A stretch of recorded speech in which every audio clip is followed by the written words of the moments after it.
കുഴപ്പമൊന്നുമില്ല എന്ന് പറഞ്ഞാൽ നമുക്കൊരു സമാധാനം ഉണ്ടാവില്ല. നമ്മൾ വേറെ ലാബിൽ പോവും, അത് കഴിഞ്ഞാൽ മറ്റൊരു ലാബിൽ പോവും, അവസാനം എവിടുന്നെങ്കിലും ഒരു ലാബിൽ നിന്ന് കുറച്ച് പ്രശ്നം ഉണ്ട് കിട്ടുമോ എന്ന് കേട്ടാൽ നമുക്കൊരു സമാധാനം. അപ്പം അതാണ് നമ്മുടെയൊക്കെ ഒരു അവസ്ഥ. +2 പഠിപ്പിക്കണ്ടേ. അപ്പോൾ നമ്മൾ +2 കഴിഞ്ഞു പോയ കുട്ടികളെയൊക്കെ പുറത്ത് വെച്ച് കാണാറുണ്ട്. അപ്പോൾ അവരോട് ചോദിക്കും ഇടയ്ക്ക് എന്താ ഇപ്പോൾ ചെയ്യണമെന്ന് വെച്ചാൽ അവർ പറയും PSC കോച്ചിങ്ങിന് പോവാന്ന്. PSC എന്ന് പറഞ്ഞാൽ പബ്ലിക് സർവീസ് കമ്മീഷൻ്റെ ഗവൺമെൻറ് ജോലി കിട്ടാനുള്ള കോച്ചിങ്ങിന് പോകാന്നാണ് പറയുന്നത്. അപ്പോൾ അതൊരു 10-35 വയസ്സൊക്കെ ആകുമ്പോഴേക്ക് അവർക്ക് PSC കിട്ടും. നമ്മളും അതേപോലെ തന്നെ PSC കാത്തിരിക്കാന്നാണ് പറയാറ്. എന്താ ഒരു 40 വയസ്സൊക്കെ കഴിഞ്ഞാൽ രണ്ടാമത്തെ PSC കിട്ടിയായി. എന്തൊക്കെയത്? Pressure, sugar, cholesterol. ആദ്യത്തെ PSC കിട്ടാൻ കുറച്ച് പണിയാണ്, പക്ഷെ രണ്ടാമത്തെ PSC കിട്ടാൻ പണിയൊന്നുമില്ല. മിക്കവാറും ആൾക്കാർക്കും അത് കിട്ടിയിട്ടുണ്ടാവും.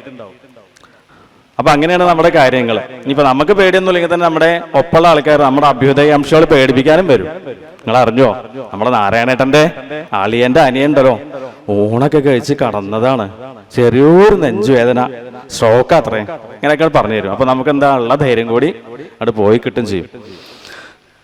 അപ്പൊ അതാ പറഞ്ഞത്, ഭോഗേ രോഗഭയം കുലേ ചുതിഭയം വിത്തേ നൃപാലാദ്ഭയം മാനേ ദൈന്യഭയം ഗുണേ ഖലഭയം രൂപേ ജരായാൽ ഭയം ശാസ്ത്രേ വാദിഭയം ബലേ രിപുഭയം കാലേ കൃതാന്താൽ ഭയം സർവം വസ്തുഭയാന്വിതം ഭുവി നൃണാം വൈരാഗ്യമേവാ ഭയം. അപ്പൊ ഭോഗങ്ങൾ അനുഭവിക്കുമ്പോൾ തന്നെ നമുക്ക് പേടിയുണ്ട്. ഒപ്പം നമ്മളിപ്പോ പായസം കഴിക്കുന്നതിൻ്റെ ഒപ്പം നമുക്ക് പേടിയാണ്. എന്താ ഷുഗർ വരുമോ? പേടിയാണ്.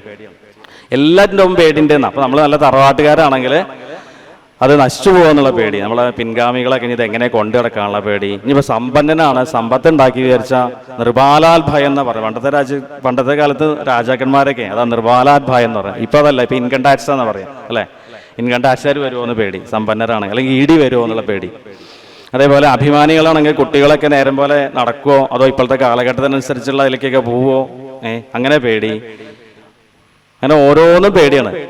അപ്പൊ ഈ ഇതിനെക്കാട്ടിലൊക്കെ വലിയ പേടിയാണ് മരിച്ചു പോവോ എന്നുള്ള പേടി അല്ലെ. നമ്മൾ ലക്ഷ്മണോപദേശത്തിലൊക്കെ കേട്ടു, ഭോഗങ്ങളെല്ലാം ക്ഷണപ്രഭാചഞ്ചലം വേഗേന നഷ്ടമായുസ്സുമോർക്ക നീ വഗ്നിസന്തപ്ത ലോഹസ്താംബു ബിന്ദുന സന്നിഭം മർത്യജന്മം ക്ഷണഭംഗുരം ചക്ഷുശ്രവണകളസ്തമാന്തർദുരം ഭക്ഷണത്തിനപേക്ഷിക്കുന്നതുപോലെ കാലാഹിന പരിഗ്രസ്തമാം ലോകവും ആലോലചേതസ ഭോഗങ്ങൾ തേടുന്നു. അപ്പൊ പാമ്പിന്റെ വായൽ ചക്ഷുശ്രവണ ഗളസ്തമാം ദർദുരം ഭക്ഷണത്തിനപേക്ഷിക്കുന്നതുപോലെ, പാമ്പിന്റെ വായലകപ്പെട്ട തവളയുടെ പോലെയെന്നാ. പാമ്പ് തവളയെ മുക്കാലും വഴുങ്ങിയിട്ടുണ്ട്, കുറച്ച് അതിന്റെ തല മാത്രമേ പുറത്തേക്കുള്ളൂ. അപ്പൊ അതിന്റെ മുന്നിൽ കൂടെ ഒരു ഈച്ച ഇങ്ങനെ പാറിപ്പോ, ഒരു പ്രാണി ഇങ്ങനെ പാറി പോകുമ്പോ ഈ പാമ്പിന്റെ വായിലിരിക്കണ തവള നാവ് നീട്ടി അതിനെ പിടിക്കണ പോലെയാണ് നമ്മളൊക്കെ. അത്രയ്ക്കുള്ള സുഖേ ഉള്ളൂ നമ്മുടെയൊക്കെ ഈ ഭൗതിക വിഷയങ്ങളിലുള്ള സുഖം എന്നാ പറയുന്നത്. അപ്പോ പ്രഹ്ലാദൻ പറയുന്നുണ്ട് ഭാഗവതത്തില് ഈ ഒരു ചൊറിമാന്തി സുഖം എന്ന് പറയുന്നുണ്ട്. എൻ മൈഥുനാദി ഗൃഹമേതി സുഖം ഹി തുച്ഛം കണ്ടൂയനേന കരയോരിവ ദുഃഖം. ഇപ്പൊ ചൊറിയുള്ളവർക്ക് നല്ലോണം ചൊറിയും.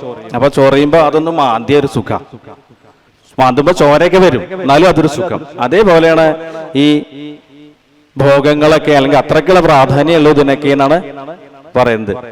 അപ്പോ ഭാഗവതത്തിലെ 3ാം സ്കന്ധത്തില് വിതുര മൈത്രേയ സംവാദത്തില് വിതുരൻ മൈത്രേയനോട് ചോദിക്കുന്നുണ്ട്, സുഖായ കർമാണി കരോതി ലോകോ നതൈ സുഖം വാ അന്യതുപാരമം വാ വിന്ദേത ഭൂയസ്തദൈവ ദുഃഖം തദത്രയുക്തം ഭഗവാൻ വദേന്ന. അതായത് ഓരോ വ്യക്തികളും ഓരോ ആളുകളും സുഖം ഉണ്ടാവണം എന്ന് വിചാരിച്ചിട്ടാണ് കർമ്മങ്ങൾ ചെയ്യുന്നത്. എന്നാൽ സുഖം ഉണ്ടാവണില്ല, ദുഃഖം കുറയണമില്ല, സുഖം ഉണ്ടാവണമില്ല, എന്നാൽ ദുഃഖങ്ങൾ ഇങ്ങനെ കൂടിക്കൂടി വരുന്നുണ്ട്. എന്താ ഇതിന് കാരണം എന്നാ പറയുന്നത്. അപ്പൊ ശാശ്വതമായുള്ള സുഖം അതുകൊണ്ടൊന്നും ഇല്ല. അപ്പൊ അതുകൊണ്ട് ഇങ്ങനെയൊക്കെയുള്ള ഈ സംസാരത്തിൽ നിന്ന് എത്രയും പെട്ടെന്ന് പുറത്ത് കടക്കണം, അതിനുള്ള ആഗ്രഹമാണ് നേരത്തെ പറഞ്ഞ മുമുക്ഷുത്വം എന്നുള്ളത്. പിന്നെ അവസാനം പറഞ്ഞതോ മഹാപുരുഷ സംശ്രയ. അപ്പൊ അതിനെന്താ മാർഗം? ഈ സംസാര ചക്രത്തിന് പുറത്ത് കിടക്കാനുള്ള മാർഗമാണ് സത്സംഗം. അതാണ് ആദ്യം പറഞ്ഞത്, സത്സംഗത്തിന്റെ മഹത്വം അതാണ് പറഞ്ഞത്. സത്സംഗത്വേ നിസ്സംഗത്വം നിസ്സംഗത്വേ നിർമോഹത്വം നിർമോഹത്വേ നിശ്ചലതത്വം നിശ്ചലതത്വേ ജീവൻ മുക്തിഹി. അപ്പൊ നമ്മൾ മഹത്തുക്കളോട് അല്ലെങ്കിൽ സജ്ജനങ്ങളോട് കൂടി കഴിഞ്ഞാൽ അതിങ്ങനെ പടിപടിയായിട്ട് നമ്മളെ ഉയർത്തുന്നതാണ്. ആരോടോ ചേർന്നിരിക്കണേ അവരുടെ സ്വഭാവമാണ് നമുക്ക് കിട്ടുക, അല്ലെ? ഒരു പരിശ്രമം വേണ്ട. അപ്പൊ നമ്മള് ഇപ്പൊ ഇങ്ങനെ വന്നിരിക്കുമ്പോൾ അടുത്തുള്ള ആൾക്ക് ജലദോഷം ഉണ്ടാവും വിചാരിക്കുക, ആളുടെ അടുത്ത് 2 മണിക്കൂർ ഇരുന്നാൽ മതി, ഒരു ശ്രമം വേണ്ട, നമുക്ക് കിട്ടിയിട്ടുണ്ടാവും, അല്ലെ? അതേപോലെ അവരുടെ സ്വഭാവം അങ്ങനെ തന്നെയാണെന്നാ പറയാ. വാസനകളും സ്വഭാവമൊക്കെ അതേപോലെ തന്നെയാണ്. നമ്മൾ പറയാറുണ്ട്, ചന്ദനം ചാര്യ ചന്ദനം, ചാണകം ചാര്യ. അപ്പൊ ആരോട്ടാ ചേരുന്നത് അതനുസരിച്ചിരിക്കും കാര്യങ്ങളെന്നാ. അപ്പൊ നമ്മൾ ഒരാളോട് ഒരു 10 മിനിറ്റ് സംസാരിച്ചാൽ മതി, അപ്പൊ നമുക്ക് അയാളുടെ വാസനകൾ എന്താന്ന് മനസ്സിലാവും. കാരണം നമ്മളൊക്കെ പറയാ നമുക്ക് താല്പര്യമുള്ള വിഷയത്തിലേക്ക് വർത്തമാനോട് കൊണ്ടെത്തിച്ചിട്ടുണ്ടാവും, അല്ലെ? ഇപ്പൊ ഭക്ഷണമൊക്കെ ഇഷ്ടമുള്ള ഒരാളാ വിചാരിക്കുക, അയാളുടെ വർത്തമാനം ഏറ്റവും അവസാനം എന്തെങ്കിലും എത്തുക, ഭക്ഷണത്തിലെത്തുക, അല്ലെ? അപ്പോൾ ഒരാൾ പറയാണ്, ഞാൻ കഴിഞ്ഞ ആഴ്ച ഗുരുവായൂർ പോയിരുന്നു എന്ന് പറഞ്ഞു. അപ്പൊ നമ്മള് ചോദിക്കും, എന്നിട്ടോ ദർശനമൊക്കെ സുഖമായോ നമുക്ക് ചോദിക്കും. ദർശനമൊക്കെ സുഖമായി, അതല്ല പറയാൻ വന്നത്. തെക്കേ നടയിലൊരു പുതിയ ഹോട്ടൽ വന്നിട്ടുണ്ട്, അവിടുത്തെ മസാല ദോശ ഉണ്ട്, എന്താ കഥ. അപ്പൊ അയാളുടെ സംസാരം അങ്ങനെ പോണത്. അതേപോലെ തന്നെ സിനിമ കമ്പക്കാരനാണെങ്കിൽ സിനിമയെ പറ്റിയിട്ടാകും പറയാം, ഫുട്ബോളെ കമ്പച്ചോ അങ്ങനെ ഏതാണോ നമുക്ക് താല്പര്യമുള്ളത് ആ വിഷയത്തെ കുറിച്ചായിരിക്കും ഓട്ടോമാറ്റിക്കായിട്ട് നമ്മുടെ സംസാരം. അപ്പൊ സജ്ജനങ്ങളോട് കൂടി കഴിഞ്ഞാൽ എന്താ ഉണ്ടാവുക? അവർക്ക് ദൈവീകമായ കാര്യങ്ങളാണ് പറയണ്ടാവുക, ഈശ്വരീയമായ കാര്യങ്ങൾ ആണ് പറയണ്ടാവുക. അപ്പൊ അതുകൊണ്ടാണ് വൃത്രാസുരൻ ഭാഗവതത്തില് പറയുന്നുണ്ട്, അഹം ഹരേ തവ പാദേകമൂല ദാസാനുദാസോ ഭവിതാസ്മി ഭൂയ മനസ്മരേദാസുപദേർഗുണാംസ്തേ ഗൃണീതവാട്കർമ്മ കരോതു കായ മമോത്തമ ശ്ലോക ഗുണേഷു സഖ്യം സംസാരചക്രേ ഭ്രമദസ്വകർമ്മഭി ത്വന്മായയാത്മാത്മജ ദാരഗേഹേഷു ആസക്ത ചിത്തസ്യ നനാദഭൂയാൽ. അപ്പൊ വൃത്രൻ പ്രാർത്ഥിക്കുകയാണ് ഭഗവാനോട്. യുദ്ധത്തിന്റെ സന്ദർഭത്തിലാണ്, ഇന്ദ്രനുമായിട്ടുള്ള യുദ്ധം നടക്കുകയാണ്. അപ്പൊ വൃത്രനെ അറിയാം, ഇന്ദ്രനെ ഒരുങ്ങി പുറപ്പെട്ടിട്ടാണ് വന്നിട്ടുള്ളത്. ദധീജി മഹർഷിയുടെ നട്ടെല്ലെ കയറുന്നു വാങ്ങി വജ്രായുധമൊക്കെ ഉണ്ടാക്കിയിട്ട് തന്നെ കൊല്ലാൻ വേണ്ടിയിട്ടാണ് ഇന്ദ്രൻ നിൽക്കുന്നത്. വൃത്രനെ അറിയാം. ആ സന്ദർഭത്തിൽ എന്താ പ്രാർത്ഥന? മമോത്തമ ശ്ലോക ഗുണേഷു സഖ്യം സംസാര ചക്രേ ഭ്രമദസ്വകർമ്മഭി. ഭക്തന്മാരോടുള്ള കൂട്ട് എനിക്ക് കിട്ടണേന്ന പ്രാർത്ഥിക്കണം. പിന്നെ ആരോട് കൂട്ട് കിട്ടരുത്? ത്വന്മായ ആത്മാത്മജദാരഗേഹേഷു ആസക്ത ചിത്തസ്യ നനാദഭൂയാൽ. അങ്ങയുടെ മായ കൊണ്ട് എൻ്റെ വീട്, എൻ്റെ കുടുംബം, എൻ്റെ കുട്ടി, ഇങ്ങനെ മേ മേ മേ, സംസ്കൃതം മേ എന്ന് പറഞ്ഞാൽ എൻ്റെ അത്ര അർത്ഥം. ഈ ആടിനെ പോലെ മേ മേ മേ മേ എന്ന് പറഞ്ഞ് നടക്കുന്ന ആൾക്കാരുമായിട്ട് എനിക്ക് കൂട്ട് വരരുതേ എന്നാണ് അവിടെ പ്രാർത്ഥിക്കുന്നത്. അപ്പൊ അങ്ങനെ കൂട്ട് വന്നെന്താ? പിന്നെയും തന്നെയാണ് ഈ വട്ടം ചുറ്റൽ തന്നെയാണ്. അപ്പൊ അതുകൊണ്ട് ഭക്തരോട്ട് സജ്ജനങ്ങളുമായിട്ടുള്ള കൂട്ടാണ് കിട്ടേണ്ടത്. സദാം പ്രസംഗാൻ മമ വീര്യ സംവിദോ ഭവന്തി കർണരസായന കഥ തജ്ജോഷണാദാശു അപവർഗവർമ്മനി ശ്രദ്ധാരതിർഭക്തി അനുക്രമിഷ്യതി. അപ്പൊ അങ്ങനെ സജ്ജനങ്ങളുടെ കൂട്ട് കിട്ടിയ എന്താന്നാണ്? ശ്രദ്ധാരതിർഭക്തി അനുക്രമിഷ്യതി. അപ്പോ ഈ മോക്ഷമാർഗത്തിൽ നമുക്ക് ശ്രദ്ധ ഉണ്ടാവും, ഭക്തി ഉണ്ടാവും. അപ്പൊ ഭഗവത് കഥകൾ അല്ലെങ്കിൽ ഭഗവത് കാര്യങ്ങൾ ഇങ്ങനെ കേട്ട് കേട്ട് നമ്മുടെ മനസ്സിലാ ഭക്തി അങ്ങോട്ട് ഉറയ്ക്കും. അപ്പൊ അതാണ് ആദ്യം പറഞ്ഞ പോലെ സത്സംഗത്വേ നിസ്സംഗത്വം. അങ്ങനെ ഭക്തി ഉറയ്ക്കുമ്പോൾ അല്ലെങ്കിൽ സംഘം കുറയുമ്പോൾ, വിഷയങ്ങളോടുള്ള സംഘം കുറയുമ്പോൾ സുഖങ്ങളോടുള്ള താല്പര്യം കുറയും. അപ്പൊ മനസ്സ് നിർമ്മലമാവും, ശുദ്ധമാവും, നിശ്ചലതത്വം, മനസ്സ് നിശ്ചലാവും. ഈ മനസ്സിന്റെ പരക്കം പാച്ചിലാണ് എല്ലാ പ്രശ്നങ്ങളും കാരണേ. കണ്ടതിന്റെ പിന്നാലെയൊക്കെ കണ്ണു പോവും, കേട്ടതിന്റെ പിന്നാലെയൊക്കെ കാത് പോവും. ഈ പരക്കം പാച്ചിലാണ് നിൽക്കും. അപ്പൊ എന്താ ഉണ്ടാവുക? നിശ്ചലതത്വേ ജീവൻ മുക്തിഹി. അപ്പൊ നമുക്ക് ജീവൻ മുക്തന്റെ അതാണ് മോക്ഷം. അല്ലാതെ മരിച്ചു പോയിട്ട് സ്വർഗത്ത് പോകുന്നോ അല്ലെങ്കിൽ നരകത്ത് പോകുന്നോ അതൊന്നുമല്ല നമ്മളുടെ ഇതിൽ പറയുന്നത്. മനസ്സിന്റെ എന്താ പറയാ, സ്ഥായിയായിട്ടുള്ള സ്ഥിരമായിട്ടുള്ള നിൽക്കല്, അതിനെ തന്നെയാണ് മോക്ഷം എന്ന് പറയുന്നത്.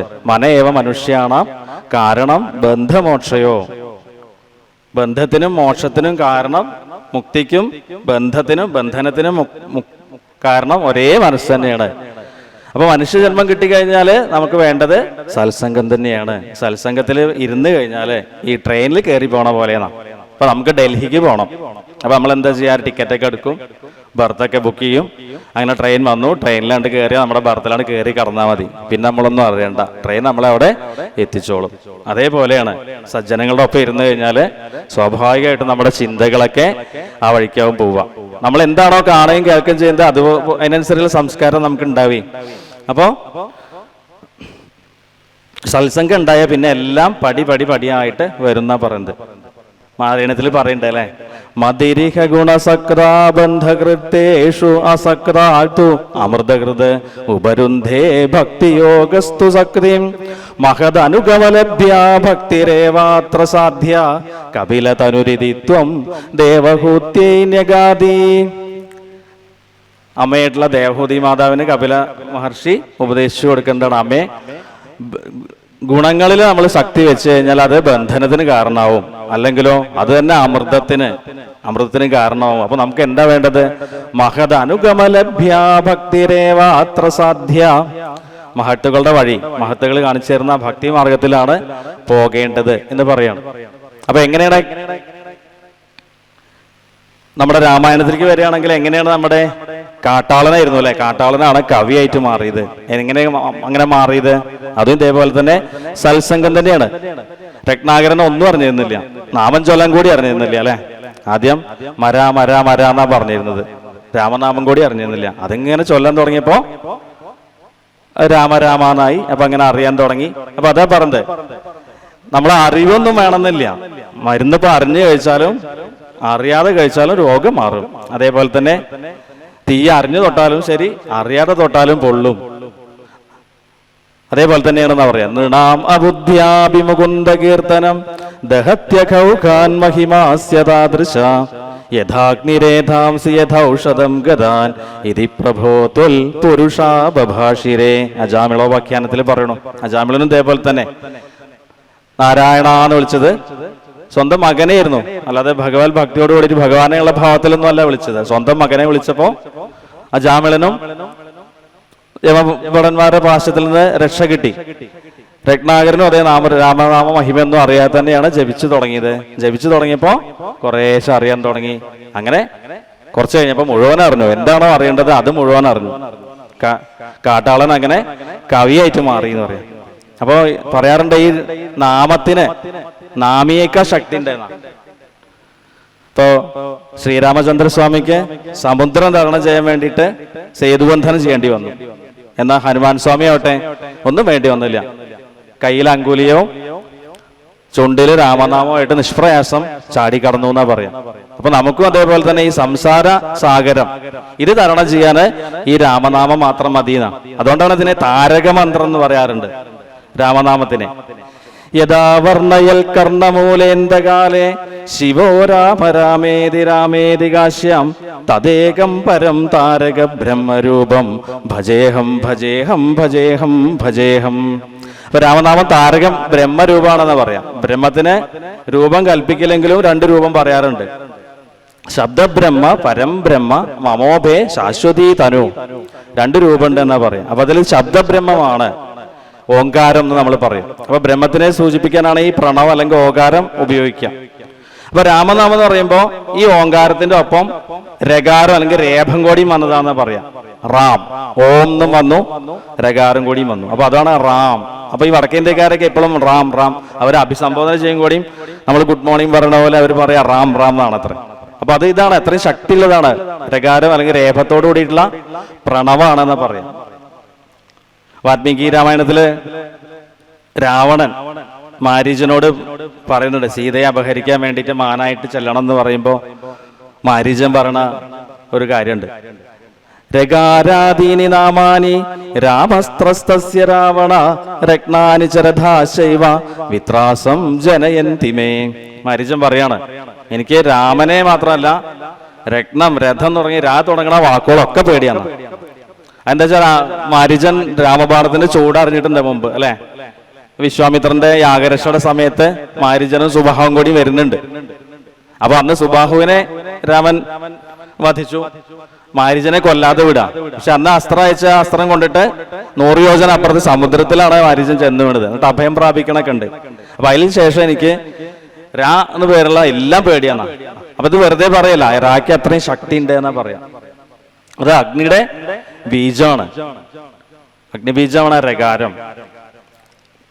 അപ്പൊ അതുകൊണ്ടാണ് ഇപ്പൊ നമ്മള് ഇംഗ്ലീഷൊക്കെ എടുത്ത് നോക്കുകയാണെങ്കിൽ ഇംഗ്ലീഷിലൊക്കെ പല വാക്കുകളിലും രാ എന്നുള്ളത് സൈലന്റ് ആവും.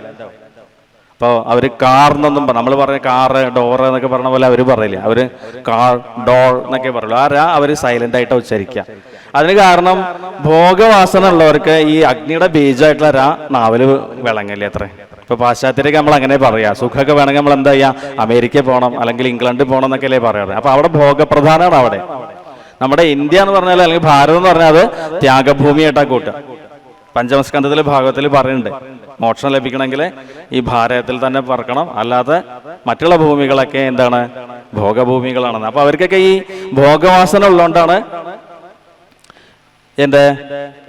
ഈ രകാരം വായിൽ വരാത്തത് എന്നാണ് പറയുന്നത്.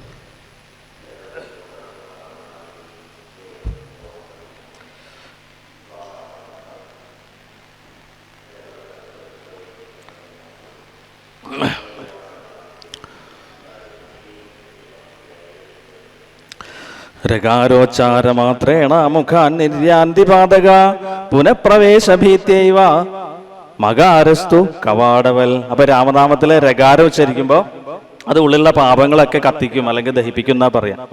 അതേപോലെ തന്നെ മകാരം എന്ന് പറയുമ്പോ പിന്നെ അത് തിരിച്ചു വരാതെ കാക്കും എന്നും പറയണം. ഹരേ രാമ ഹരേ രാമൈവ കേവലം കലൗ നാസ്ത്യേവ നാസ്ത്യേവ ഗതിരന്യഥ. അപ്പൊ ഈ കലികാലത്തില് ഒരേ ഒരു ഗതിയുള്ളൂ, അതെന്താണ്, ഹരേ രാമ. അങ്ങനെ നാമം ചൊല്ലുക. കലികാലത്ത് രാമനാമം അല്ലാതെ വേറെ ഒരു മോക്ഷത്തിന് ഒരു ഉപായം ഇല്ല എന്നാ പറയുന്നത്. ഹരിനാമകീർത്തനത്തിലൊക്കെ പറയണ്ടല്ലേ, പലതും പറഞ്ഞു പകൽ കളയുന്ന നാവുതവ തിരുനാമ കീർത്തനമതതിനായി വരേണമിഹ കലിയായ കാലമിതിൽ അതുകൊണ്ട് മോക്ഷഗതി എളുതെന്നു കേൾപ്പുഹരി നാരായണായ നമ. അപ്പൊ എന്തൊക്കെ പറയണു ഓരോ ദിവസം. അപ്പോ കുറച്ചു നേരം നാമം ചൊല്ലാൻ വേണ്ടിയിട്ട് മോക്ഷത്തിന് വേറെ ഒന്നും വേണ്ടെന്നാ. അതേപോലെ തന്നെ ജ്ഞാനപ്പാനയിലും പറയുന്നുണ്ട്, പൂന്താനം എല്ലാവർക്കും മനസ്സിലാവണ വളരെ ലളിതമായിട്ട് വളരെ വലിയ വേദാന്ത തത്വങ്ങളൊക്കെയാണ് ആർക്കും മനസ്സിലാവുന്ന രീതിയിൽ ജ്ഞാനപ്പാനയിൽ പറയുന്നത്. അത് വേദാന്ത തത്വം നമ്മൾ മനസ്സിലാക്കണില്ലേ, നമ്മൾ കേട്ട് ചൊല്ലി പോണു അല്ലെ. നാവു കൂടാതെ ജാതന്മാരാകിയ മുഖരെ അങ്ങൊഴിച്ചുള്ള മാനുഷർ എണ്ണമറ്റ തിരുനാമമുള്ളതിൽ ഒന്നു മാത്രമൊരിക്കലൊരു ദിനം സ്വസ്ഥനായിട്ടിരിക്കുമ്പോഴെങ്കിലും സ്വപ്നത്തിൽ താൻ അറിയാതെയെങ്കിലും മറ്റൊന്നായി പരിഹസിച്ചെങ്കിലും മറ്റൊരുത്തർക്കു വേണ്ടി എന്നാകിലും ഏതു ദിക്കിലിരിക്കലും തന്നെ നാവു കൊണ്ടിതു ചൊല്ലി എന്നാകിലും അതുമല്ലൊരു നേരമൊരു ദിനം ചെവി കൊണ്ടിതു കേട്ടുവെന്നാകിലും ജന്മസാഫല്യമപ്പോഴേ വന്നുപോയി ബ്രഹ്മസായുജ്യം കിട്ടിയിടുമെന്നല്ലോ. കൃഷ്ണ കൃഷ്ണ മുകുന്ദ ജനാർദ്ദന കൃഷ്ണ ഗോവിന്ദ നാരായണ ഹരേ. അല്ലേ, അപ്പൊ അങ്ങനെ നാമത്തിന് അത്രയും ശക്തി, നാമമഹിമയാണ് ഇപ്പൊ പറഞ്ഞത്. നാമത്തിന് അത്രയും ശക്തി ഉണ്ട്. അപ്പൊ നമുക്ക് ചിലപ്പോൾ തോന്നും ഈ നാമം ചൊല്ലൽ അതിനോട് ഗൗരവം പോരാ തോന്നും, കുറച്ച് മന്ത്രമൊക്കെ ചൊല്ലിയാലല്ലേ കാര്യം ഉണ്ടാവുള്ളൂ, മന്ത്രോപാസനയൊക്കെ ആയാലോ എന്നൊക്കെ തോന്നും ചിലപ്പോൾ. ഒക്കെ നല്ല തന്നെയാണ്, മന്ത്രോപാസനയും നല്ല തന്നെയാണ്. പക്ഷെ പറയാറുണ്ട്, ഇപ്പം നേരത്തെ പറഞ്ഞു അസുഖം മാറുക, മരുന്ന് മരുന്നിന്റെ അറിഞ്ഞു കഴിച്ചാലോ അറിയാതെ കഴിച്ചാലും അസുഖം മാറും എന്ന് പറഞ്ഞു. പക്ഷെ നമ്മൾ ഏതെങ്കിലും മരുന്നെടുത്ത് പോയി കഴിച്ചാലോ അത് അപകടം ഉണ്ടാവുക. അപ്പൊ നമ്മൾ എന്തിനു വേണം, നമ്മൾ ആദ്യം ഡോക്ടറെ കാണണം. ഈ മരുന്ന് നമുക്ക് പറ്റുമോ, നമുക്ക് സൂക്കേട് ഉണ്ടോ, ഈ സൂക്കേടിന് ആ മരുന്ന് തന്നെയാണോ എന്നൊക്കെ അറിഞ്ഞിട്ട് വേണം മരുന്ന് കഴിക്കാൻ. അതേപോലെയാണ് ഈ മന്ത്രങ്ങളുടെ കാര്യം. മന്ത്രോപാസനയൊക്കെ വളരെ ശ്രേഷ്ഠമാണ്, നല്ലതാണ്. നാമം ചൊല്ലണേക്കാൾ നല്ല തന്നെയാവും ചിലപ്പോൾ. പക്ഷെ അത് നല്ലൊരു ഗുരുവിന്റെ ഉപദേശം കിട്ടിയതിന് ശേഷമേ ആകാവൂ, അല്ലെങ്കിൽ ചിലപ്പോൾ അപകടം ഉണ്ടാവുക. അപ്പൊ നമുക്ക് നാമജപം തന്നെ മതി അല്ലെ. യജ്ഞാനാം ജപയജ്ഞോസ്മി എന്ന് പറയുന്നുണ്ട് ഭഗവാൻ ഗീതയില്. യജ്ഞങ്ങൾ വെച്ച് ഞാൻ ജപയജ്ഞമാണ് എന്ന് പറയുന്നുണ്ട്.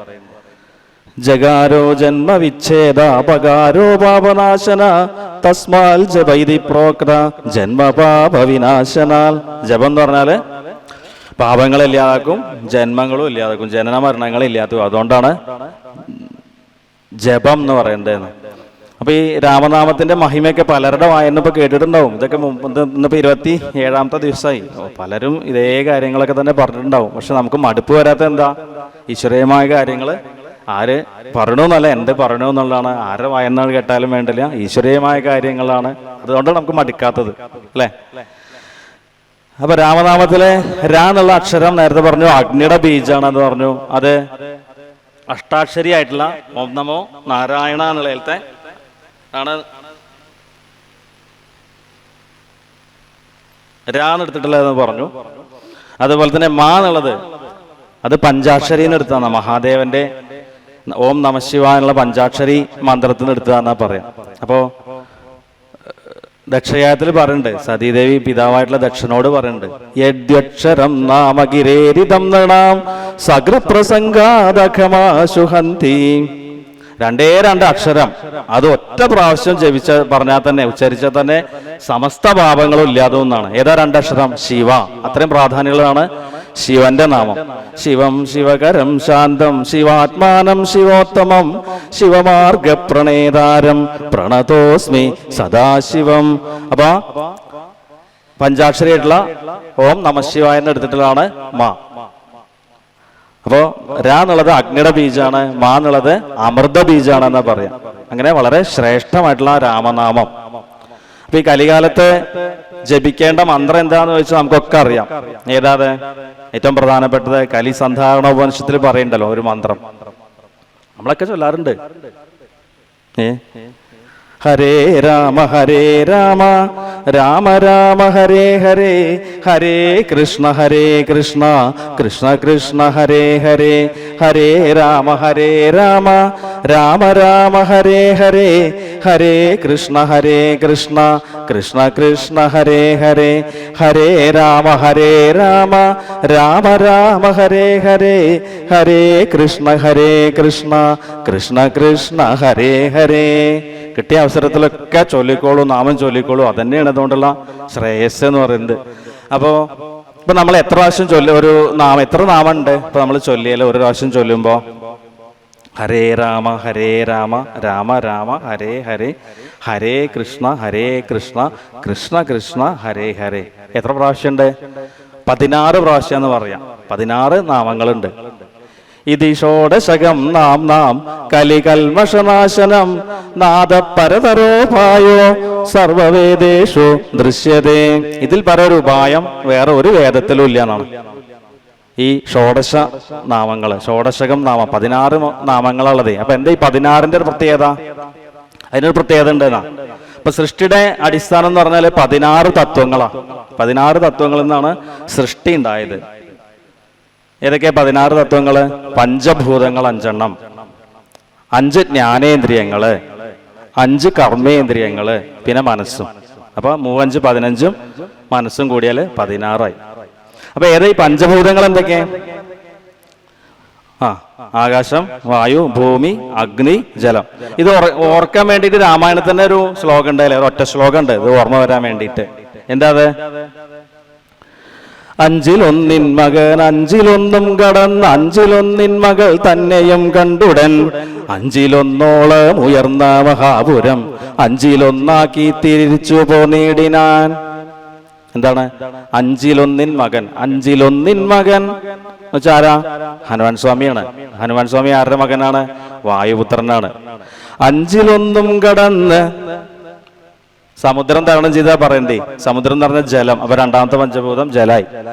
5 മകൾ തന്നെയും കണ്ടുടൻ. ആരാ 5 മകൾ? ആരാ? സീതാദേവിയാണ്, ഭൂമിയുടെ മകളാണ് സീത അല്ലെ. 5-1 മകൾ തന്നെയും കണ്ടുടൻ 5-1 ഉയർന്ന മഹാപുരം. അതേതാ? അത് ലങ്കനെ പറയുന്നതേ, ആകാശം മുട്ടി നിൽക്കുന്ന ഗോപുരങ്ങൾ. അതിസമ്പൽ സമൃദ്ധമായിരുന്നു അത്ര ലങ്ക. അപ്പോ അതാണ് 5-1 ഉയർന്ന മഹാപുരം എന്ന് പറയുന്നത്. അപ്പോ ഈ രാവണവധയൊക്കെ കഴിഞ്ഞിട്ട് ലക്ഷ്മണൻ ജ്യേഷ്ഠനോട് പറഞ്ഞത്, ജ്യേഷ്ഠ നമ്മളിഞ്ഞിപ്പോ തിരിച്ചു പോവൊക്കെ വേണോ, ഇവിടെ അത്രയും സമ്പൽ സമൃദ്ധി എവിടെ കൂടിയാലോ ചോദിക്കണ്ട അത്രേ. അപ്പൊ രാമൻ പറയുന്നുണ്ട്, എന്താ പറയണേ? അഭിസ്വർണമയീ ലങ്ക നമേ ലക്ഷ്മണ രോചതേ ജനനീ ജന്മഭൂമിശ്ച സ്വർഗാദഭിഗരീയസി. എന്താ പറയണേ? അഭിസ്വർണമയീ ലങ്ക. ഈ ലങ്ക എന്ന് പറഞ്ഞ സ്വർണം കൊണ്ട് ഉണ്ടാക്കിയതാണെങ്കിൽ പോലും നമേ ലക്ഷ്മണ രോചതേ, എനിക്ക് ഒരു രുചിയില്ല, എനിക്ക് പിടിക്കണില്ല അതൊന്നും. എന്താ കാരണം? ജനനീ ജന്മഭൂമിശ്ച സ്വർഗാദഭിഗരീയസി. പെറ്റമ്മയും പിറന്ന നാടും സ്വർഗത്തിനേക്കാൾ വലുതാന്നാ പറയുന്നത്. അപ്പൊ നമ്മൾ ദേശഭക്തിയൊക്കെ ഈ രാമനിൽ നിന്ന് വേണം പഠിക്കാൻ അല്ലെ. നമ്മുടെ കുട്ടികൾക്കൊക്കെ പറഞ്ഞു കൊടുക്കണം നമ്മൾ ഇങ്ങനെയൊക്കെയുള്ള കാര്യങ്ങൾ. അപ്പൊ പറഞ്ഞു വന്നത് 5-1 മകൻ 5-1 കടന്ന് 5-1 മകൾ തന്നെയും കണ്ടുടൻ 5-1 ഉയർന്ന മഹാപുരം 5-1 തിരിച്ചു പോന്നീടിനേൻ. ഹനുമാൻ സ്വാമി എന്താ ചെയ്ത്? മാലോണ്ട് അല്ലെങ്കിൽ ആകെ 5-1 അഗ്നിക്ക് ഇരയാക്കി എന്നാ പറയുന്നത്. അപ്പൊ അതാണ് പഞ്ചഭൂതങ്ങള്, വായു, അഗ്നി, ആകാശം, ഭൂമി, ജലം, ഈ പഞ്ചഭൂതങ്ങള്. പിന്നെ 5 കർമ്മേന്ദ്രിയങ്ങള്, 5 കർമ്മേന്ദ്രിയങ്ങളും 5 ജ്ഞാനേന്ദ്രിയങ്ങൾ. 5 ജ്ഞാനേന്ദ്രിയങ്ങൾ ഏതൊക്കെ? കണ്ണ്, കാത്, മൂക്ക്, നാക്ക്, ത്വക്ക്. പിന്നെ 5 കർമ്മേന്ദ്രിയങ്ങള്, വാക്ക്, കൈകള്, പാദം, പാണി, പാദം, പായു, ഉപസ്ഥം. ഇങ്ങനെ 5 എണ്ണാണ് അല്ലെ. പാണി എന്ന് പറഞ്ഞാൽ കയ്യ്, പാദം എന്ന് പറഞ്ഞാൽ കാല്, പായു എന്ന് പറഞ്ഞാൽ വിസർജനേന്ദ്രിയം, ഉപസ്ഥം എന്ന് പറഞ്ഞാല് ജനനേന്ദ്രിയം, പിന്നെ വാക്കും. വാക്കിന് മാത്രം 2 ഡ്യൂട്ടിയുള്ളത്. ഇപ്പൊ നമ്മള് അത് പഞ്ചേന്ദ്രിയത്തിലും വന്നു, ജ്ഞാനേന്ദ്രിയത്തിലും വന്നു, കർമ്മേന്ദ്രിയത്തിലും വന്നു. ജ്ഞാനേന്ദ്രിയത്തിൽ വരുമ്പോ അത് രസനയാണ്, രസം അറിയുന്ന ആളാ. കർമ്മേന്ദ്രിയത്തിൽ വരുമ്പോഴോ വാക്കാണ്. അപ്പൊ ഇത് രണ്ടും നല്ലോണം സൂക്ഷിക്കേണ്ട കാര്യങ്ങളാണ്. ഇനി ജിതം സർവം ജിതേ രസേന പറയാം. നാവിനെ ജയിച്ച എല്ലാം ജയിച്ചു. നാവാണ് 2 തരത്തിലുള്ള ബുദ്ധിമുട്ട് ഉണ്ടാക്കുന്നത്. ഒന്ന് രസനയായിട്ട് ഇനിയും കഴിക്കണം എല്ലാം കഴിക്കണം തോന്നും, സൂക്കട് കൊണ്ടുവരും. അതേപോലെ തന്നെ വർത്തമാനം, എന്തൊക്കെയാ പറയേണ്ടത് അതിനറിയില്ല. ഈ വർത്തമാനം കൊണ്ടാണ് ആളുകൾ മിത്രങ്ങളാവണ്ടും ശത്രുക്കളാവണ്ടും. അപ്പൊ അങ്ങനെ 5 ജ്ഞാനേന്ദ്രിയങ്ങളും 5 കർമ്മേന്ദ്രിയങ്ങളും പിന്നെ മനസ്സും. അപ്പൊ ഈ 16 തത്വങ്ങളും ഈശ്വരോന്മുഖമായിട്ട്, ഈശ്വരാഭിമുഖമായിട്ട് വരണം. അതുകൊണ്ടാണ് നമ്മൾ ഈ ഷോഡശ നാമങ്ങൾ, ഹരേ രാമ രാമ രാമ ഹരേ ഹരേ, ഹരേ കൃഷ്ണ കൃഷ്ണ കൃഷ്ണ ഹരേ ഹരേ എന്നുള്ള ഈ ഷോഡശ നാമങ്ങൾ ചൊല്ലണ്ട് എന്നാ പറയാം. ഭൂതേർമഹദ്ഭുര്യ ഇമാ പുരോ വിഭുർനിർമായശേതേയതമോഷു പൂരുഷ ഭുങ്ക്തേ ഗുണാൻ ഷോഡശാത്മക സോലം കൃഷിഷ്ട ഭഗവാൻ വചാംസി മേ. അപ്പൊ നമ്മുടെ എല്ലാ ഇന്ദ്രിയങ്ങളും ഭഗവത് അഭിമുഖമായിട്ട് വരണം എന്നാ. അപ്പോ ഭാഗവത്തില് ദശമത്തില് ഭഗവാന്റെ ദശമ സ്കന്ധത്തില് ദശമ അധ്യായത്തില് ഭഗവാന്റെ ദാമോദര ലീല വരുന്നുണ്ട്. അപ്പൊ എന്താ അത്? ഒരു ദിവസം രാവിലെ ഉണ്ണിക്കണ്ണൻ നമ്മുടെ അമ്മിനിയെ കുറിച്ച് ഇങ്ങനെ സുഖമായിട്ട് ഇരിക്കുകയാണ്. നമുക്ക് എല്ലാവർക്കും കഥയൊക്കെ അറിയാം. അപ്പോഴാണ് പെട്ടെന്ന് യശോദമ്മയ്ക്ക് ഓർമ്മ വന്നത്, അടുക്കളയില് പാല് തിളപ്പിക്കാൻ വെച്ചിട്ടുണ്ട്. അയ്യോ അതിപ്പോ പോവാന്ന് പറഞ്ഞിട്ട് പെട്ടെന്ന് ഉണ്ണിക്കണ്ണനെ പിടിച്ച് നിലത്ത് വെച്ചിട്ട് ബലായി പിടിച്ച് മാറ്റിയിട്ട് അടുക്കളയ്ക്ക് ഓടുക. അപ്പൊ ഉണ്ണിക്കണ്ണൻ അതിങ്ങനെ രസമായിട്ട് ഇരിക്കുകയായിരുന്നു. അപ്പൊ രസമുണ്ടായി, ദേഷ്യം വന്നു. അപ്പൊ എന്താ ചെയ്ത് നോക്കിയപ്പോ അടുത്തൊക്കെ കുറെ തൈര് കലങ്ങളൊക്കെ ഇങ്ങനെ വെച്ചിട്ടുണ്ട്, വെണ്ണയ്ക്കുള്ള തൈര് കലങ്ങൾ വെച്ചിട്ടുണ്ട്. അടുത്ത അമ്മിക്കുട്ടി ഉണ്ട്, എടുത്തു, ഒക്കെ തച്ചോടച്ചു അല്ലെ. നാരായണത്തിലാണെങ്കിൽ അത് കടകോലെടുത്തു എന്നാ പറയാ, ഭാഗവത്തിൽ പറഞ്ഞ അമ്മിക്കല്ലെടുത്തു എന്നാണ്. അപ്പൊ അങ്ങനെ കലൊക്കെ പൊട്ടിച്ചു, വെണ്ണ ഇഷ്ടം പോലെ എടുത്തു, കുറെ കഴിച്ചു. ബാക്കിയുള്ള പിന്നെ സപ്ലൈ ചെയ്തു അല്ലെ, കുറഞ്ഞമാർക്കും അതേപോലെ പൂച്ചയ്ക്കും ഒക്കെ കൊടുത്തു. അപ്പൊ അമ്മ നോക്കുമ്പോ തൈര് ഇങ്ങനെ പരന്ന് ഒഴുകുന്നുണ്ട്. അതിലൊക്കെ സമുദ്ര ദ്വീപ് പോലെ ഇങ്ങനെ അവിടെ ഇവിടെ വെണ്ണ ഇങ്ങനെ ഒഴുകി കളിക്കുന്നുണ്ട്. അപ്പുറത്ത് കുരങ്ങന്റെയും പൂച്ചയുടെ ഒപ്പൊക്കെ ഉണ്ണിക്കണ്ണനെ കാണുന്നുണ്ട്. ദേഷ്യം വന്നു അമ്മയ്ക്ക്. എന്നാ ഇവന്റെ ഇത്രയും കുസൃതി എന്നാ 2 കൊടുത്തിട്ട് കാര്യം എന്ന് പറഞ്ഞിട്ട് പിടിക്കാൻ ചെന്നു. ഓടി അല്ലെ, പിന്നാലോടി യശോദ. അങ്ങനെ ഓടി ഓടി ഓടി അവസാനം യശോദ തളർന്നു. യശോദ തളർന്നപ്പോ ഭഗവാന് കൃപ തോന്നി, കരുണ തോന്നി. അപ്പൊ നിന്നു കൊടുത്തു. അപ്പൊ എന്താ ഇത് പറയുന്നത്? നമ്മൾ ഭഗവാന്റെ പിന്നാലെ ഓടി ഓടി ഓടി നമ്മൾ തളരുമ്പോഴാണ് ഭഗവാൻ പ്രസാദിക്കുള്ളൂ. അല്ലാതെ നമ്മുടെ കഴിവുകൊണ്ട് ഒരിക്കലും ഭഗവാനെ പ്രാപിക്കാൻ കഴിയില്ല എന്നാ പറയുന്നത്. അങ്ങനെ പിടികൂടി അടുത്തുള്ള ഒരു ഓരലമ്പിൽ കെട്ടാൻ നോക്കി. അപ്പോ കയറ് എടുത്ത് കെട്ടാൻ നോക്കിയപ്പോഴോ കയറ് തികയണില്ല. 2 അങ്കുലം, ദ്വങ്കുലം ന്യൂനം എന്നാ പറഞ്ഞത്. 2 വിരലിന് അത്രയും നീളം കുറവാണ്. അപ്പൊ വേറെ കയറെടുത്തു, അത് കെട്ടാൻ നോക്കിയപ്പോൾ 2 വിരലിന് കുറവ്. വീട്ടിലുള്ള മുഴുവൻ കയറെടുത്തു, അപ്പോഴും 2 വിരലിന് കുറവാണ്. അവസാനം അവിടെയും യശോദ തളർന്ന് അഭയം പ്രാപിച്ചപ്പോ കണ്ണൻ കെട്ടാൻ നിന്നുകൊടുത്തു എന്നാ പറയും. അപ്പൊ നമുക്കുള്ള സൂചന എന്താ? ആചാര്യന്മാര് പറയും ഈ 2 അങ്കുലം എന്ന് പറഞ്ഞാൽ ഒന്ന് എന്തൊക്കെയാണ്?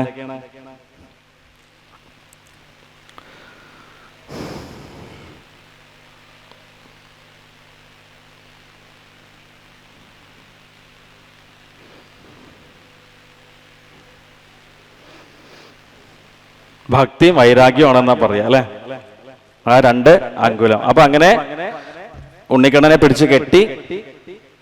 അപ്പൊ കുറച്ച് കഴിഞ്ഞപ്പോ ഇങ്ങനെ കയറ് ഉരലം വലിച്ചിട്ട് അങ്ങനെയാണ് ദാമോദരനായത്.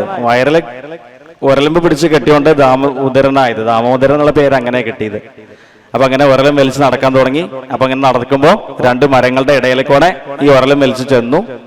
അപ്പൊ ഉരൽ അവിടെ തടഞ്ഞു. ഉരൽ തടഞ്ഞപ്പോ ആ 2 മരങ്ങൾ കൊണ്ട് പിളർന്നു 2 ഗന്ധർവന്മാരായി, നളകൂപരനും മണിഗ്രീവനും. അല്ലെ, നാരദന്റെ ശാപം കൊണ്ട് മരങ്ങളായതാണ്. ശാപം കൊണ്ടല്ല, അനുഗ്രഹങ്ങൾ കൊണ്ടാണ് അവിടെ പറയുന്നത്. നാരദന് ഇവരുടെ അഹങ്കാരെ കണ്ടിട്ട് ഇവരോട് കരുണ തോന്നിയിട്ടാണ് ശപിച്ചത്. അവിടെ ശാപം എന്നുള്ളതല്ല, അനുഗ്രഹം കൊണ്ട് നാരദൻ ഇത് നൽകി. ഒപ്പം തന്നെ ഭഗവാന്റെ കൈകൊണ്ട് മോക്ഷം കിട്ടുന്നുള്ള അനുഗ്രഹം നൽകി. അപ്പൊ അങ്ങനെ വീണ്ടും ഗന്ധർവന്മാരായിട്ടുള്ള അവര് സ്തുതിക്കുന്നുണ്ട്. ആ സ്തുതിയാണ് വാണി ഗുണാനുകഥനെ ശ്രവണൗ കഥായാം ഹസ്തൗ ച കർമ്മസു മനസ്തവ പാദയോർന്ന സ്മൃത്യാം ശിരസ്തവ നിവാസ ജഗത് പ്രണാമേ ദൃഷ്ടി സദാം ദർശനേസ്തു ഭവത്തനൂനാം.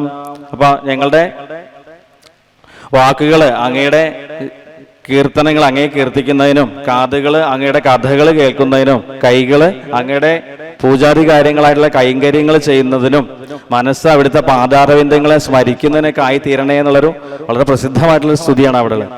ശ്രോത്രേണ ശ്രവണം തസ്യ വചനം കീർത്തനം തഥാ മനസാ മനനം തസ്യ മഹാസാധനമുച്യതേ. അത് ശിവപുരാണത്തിൽ പറയുന്നതാണ്. ശ്രോത്രേണ ശ്രവണം തസ്യ, ചെവി കൊണ്ട് ഭഗവാന്റെ നാമങ്ങൾ കേൾക്കണം, വാക്കുകൊണ്ട് ഭഗവാന്റെ ലീല എപ്പോഴും വർണ്ണിക്കണം, മനസ്സുകൊണ്ട് ഭഗവത് വിഷയങ്ങൾ എപ്പോഴും മനനം ചെയ്യണം. അത് തന്നെയാണ് ഏറ്റവും വലിയ സാധന എന്നാണ് പറയുന്നത്. അപ്പൊ നമ്മൾ ഇന്നത്തെ പാരായണ ഭാഗത്തിലേക്ക് വരികയാണെങ്കിൽ കുംഭകർണവധാണ് അല്ലെ, കഥ എല്ലാവർക്കും അറിയാം. കുംഭകർണവധാണ് പാരായണം ചെയ്തത്. എന്താ അത്? രാക്ഷസ രാജാവായിട്ടുള്ള സുമാലിയുടെ മകളായിരുന്ന കൈകസിക്ക് 3 കുട്ടികളുണ്ടായിരുന്നു. 3 അല്ല 4 കുട്ടികളുണ്ടായിരുന്നു വിശ്വരസ മുനിയില്. ആരൊക്കെ? മൂത്ത കുട്ടി രാവണൻ, 2ാമത്തെ ആള് കുംഭകർണൻ, 3ാമത്തെ ആള് വിഭീഷണൻ, 4ാമത്തെ ഒരു പെൺകുട്ടിയാണ് ശൂർപ്പണഖ. അപ്പോ ഈ 4 മക്കളായിട്ട്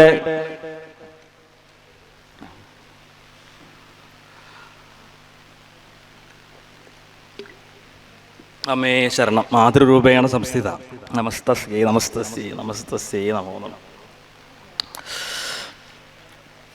അപ്പൊ പറഞ്ഞു വന്നത്, ഈ കൈകസി തന്റെ കുട്ടികളൊക്കെ ആയിട്ട് ഇങ്ങനെ ഭൂമി കൂടെ നടക്കുമ്പോ ആകാശത്ത് കൂടെ കുബേരൻ ഇങ്ങനെ പോവാ പുഷ്പവിമാനത്തില്. അപ്പൊ കൈകസിക്ക് തോന്നുകയാണ് എന്ത്, ഒരേ അച്ഛന്റെ മക്കളാണേ, അമ്മ വേറെ ആണെങ്കിലും കുബേരന്റെ അച്ഛൻ വിശ്വസുമുനി തന്നെയാണ്. അപ്പൊ എന്റെ കുട്ടികൾ ഇങ്ങനെ തേരാപാരം നടക്കണു. അതേ അച്ഛന്റെ മൂത്ത മകനതാ നല്ല അന്തസ്സായിട്ട് ലങ്കുണ്ട്, പുഷ്പവിമാനം ഉണ്ട്. അപ്പൊ അവരെ തപസ് ചെയ്യാൻ പ്രേരിപ്പിക്കാം. അപ്പൊ അങ്ങനെ തപസ് ചെയ്യാം. രാവണൻ ശിവനെ തപസ് ചെയ്തിട്ടാണ് ചന്ദ്രഹാസ് എന്നുള്ള വാളൊക്കെ വാങ്ങുന്നത് അല്ലെ. അത് ശിവപുരാണത്തിലാ പറയുന്നത്.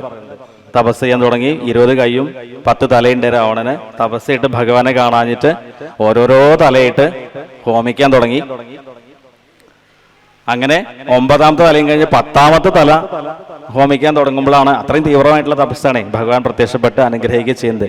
അതുപോലെ തന്നെ ബ്രഹ്മാവിനെ തപസ് ചെയ്തിട്ടാണ് വരങ്ങൾ നേടുന്നത്. 3 ആളും തപസ് ചെയ്തു. രാവണനും കുംഭകർണനും വിഭീഷണനും. രാവണന് എന്താ വരം കിട്ടിയത്? ദേവന്മാരാലും അസുരന്മാരാലും യക്ഷന്മാരാലും കിന്നരന്മാരാലും ഒന്നും താൻ വധിക്കപ്പെടരുത് എന്നുള്ള വരം കിട്ടുകയാണ്. കുംഭകർണന്റെ വരം കുറച്ചും കൂടി കടന്നതായിരുന്നു. എന്താണത്? ദേവന്മാരെ ഇല്ലാതാക്കണം എന്നാണ് മനസ്സിൽ വിചാരിച്ചത്. അപ്പൊ ദേവന്മാരെ ഇതറിഞ്ഞു ബ്രഹ്മാവ് ഭഗവാനോട് വാണി ഭഗവതിയോട് പ്രാർത്ഥിച്ചു. സരസ്വതി ദേവി ഞാൻ ശരിയായിക്കോളാന്ന് പറഞ്ഞു. വരം ചോദിക്കുമ്പോ നാവിലിരുന്നു അല്ലേ? അറിയാം, കഥയൊക്കെ അറിയാം. എന്താണ് നിർദേവത്വം എന്നാണ് ചോദിക്കാൻ പുറപ്പെട്ടത്. പറഞ്ഞു വന്നപ്പോ നിദ്രാവത്വമായി. ഇന്ദ്രാസനം എന്ന് ചോദിക്കാൻ പോയി നിദ്രാസനായി എന്നും പറയാറുണ്ട്. പക്ഷെ കൂടുതൽ യോജിക്കുക ആദ്യം പറഞ്ഞു തന്നെ നിർദേവത്വം പറഞ്ഞത് നിദ്രാവത്വമായി. അപ്പൊ എന്തായി? 6 മാസം ഉറക്കം, ഒരു ദിവസം ഉണർന്നിരിക്കും. വിഭീഷണനാട്ടെ ഭക്തി മാത്രം മതി എന്നുള്ള രീതിയിലാണ് വരം വാങ്ങിയത്. അപ്പൊ അങ്ങനെ വരവ് കിട്ടി ശക്തരായി ലങ്കയും പുഷ്പവാനൊക്കെ ഏട്ടൻ്റെ അടുത്ത് കൈക്കലാക്കി.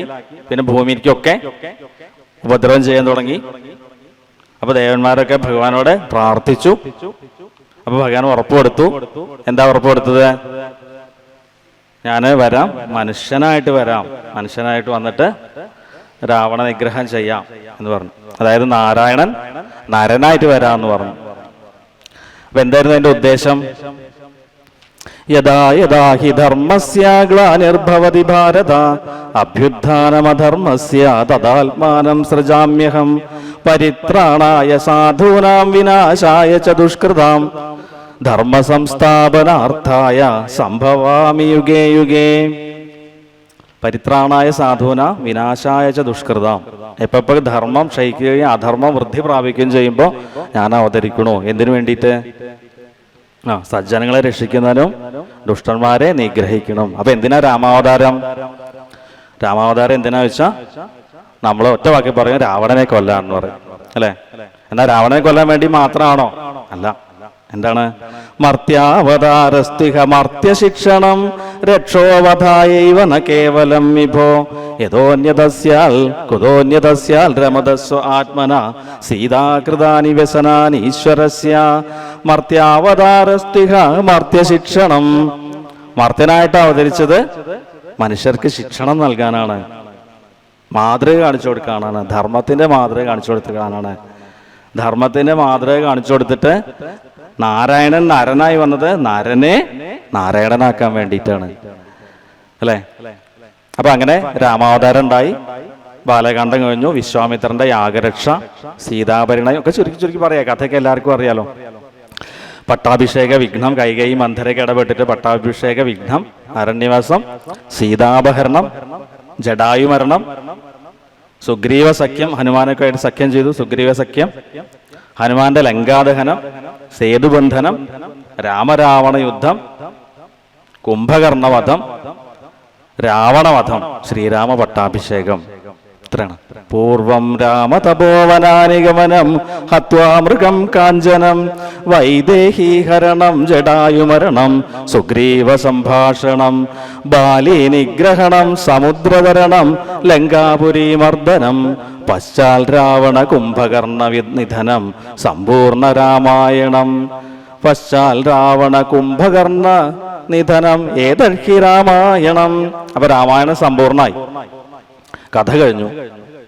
ഇന്നത്തെ പാരായണഭാഗത്തോടു കൂടിയിട്ട് കുംഭകർണന്റെ കഥ കഴിഞ്ഞു.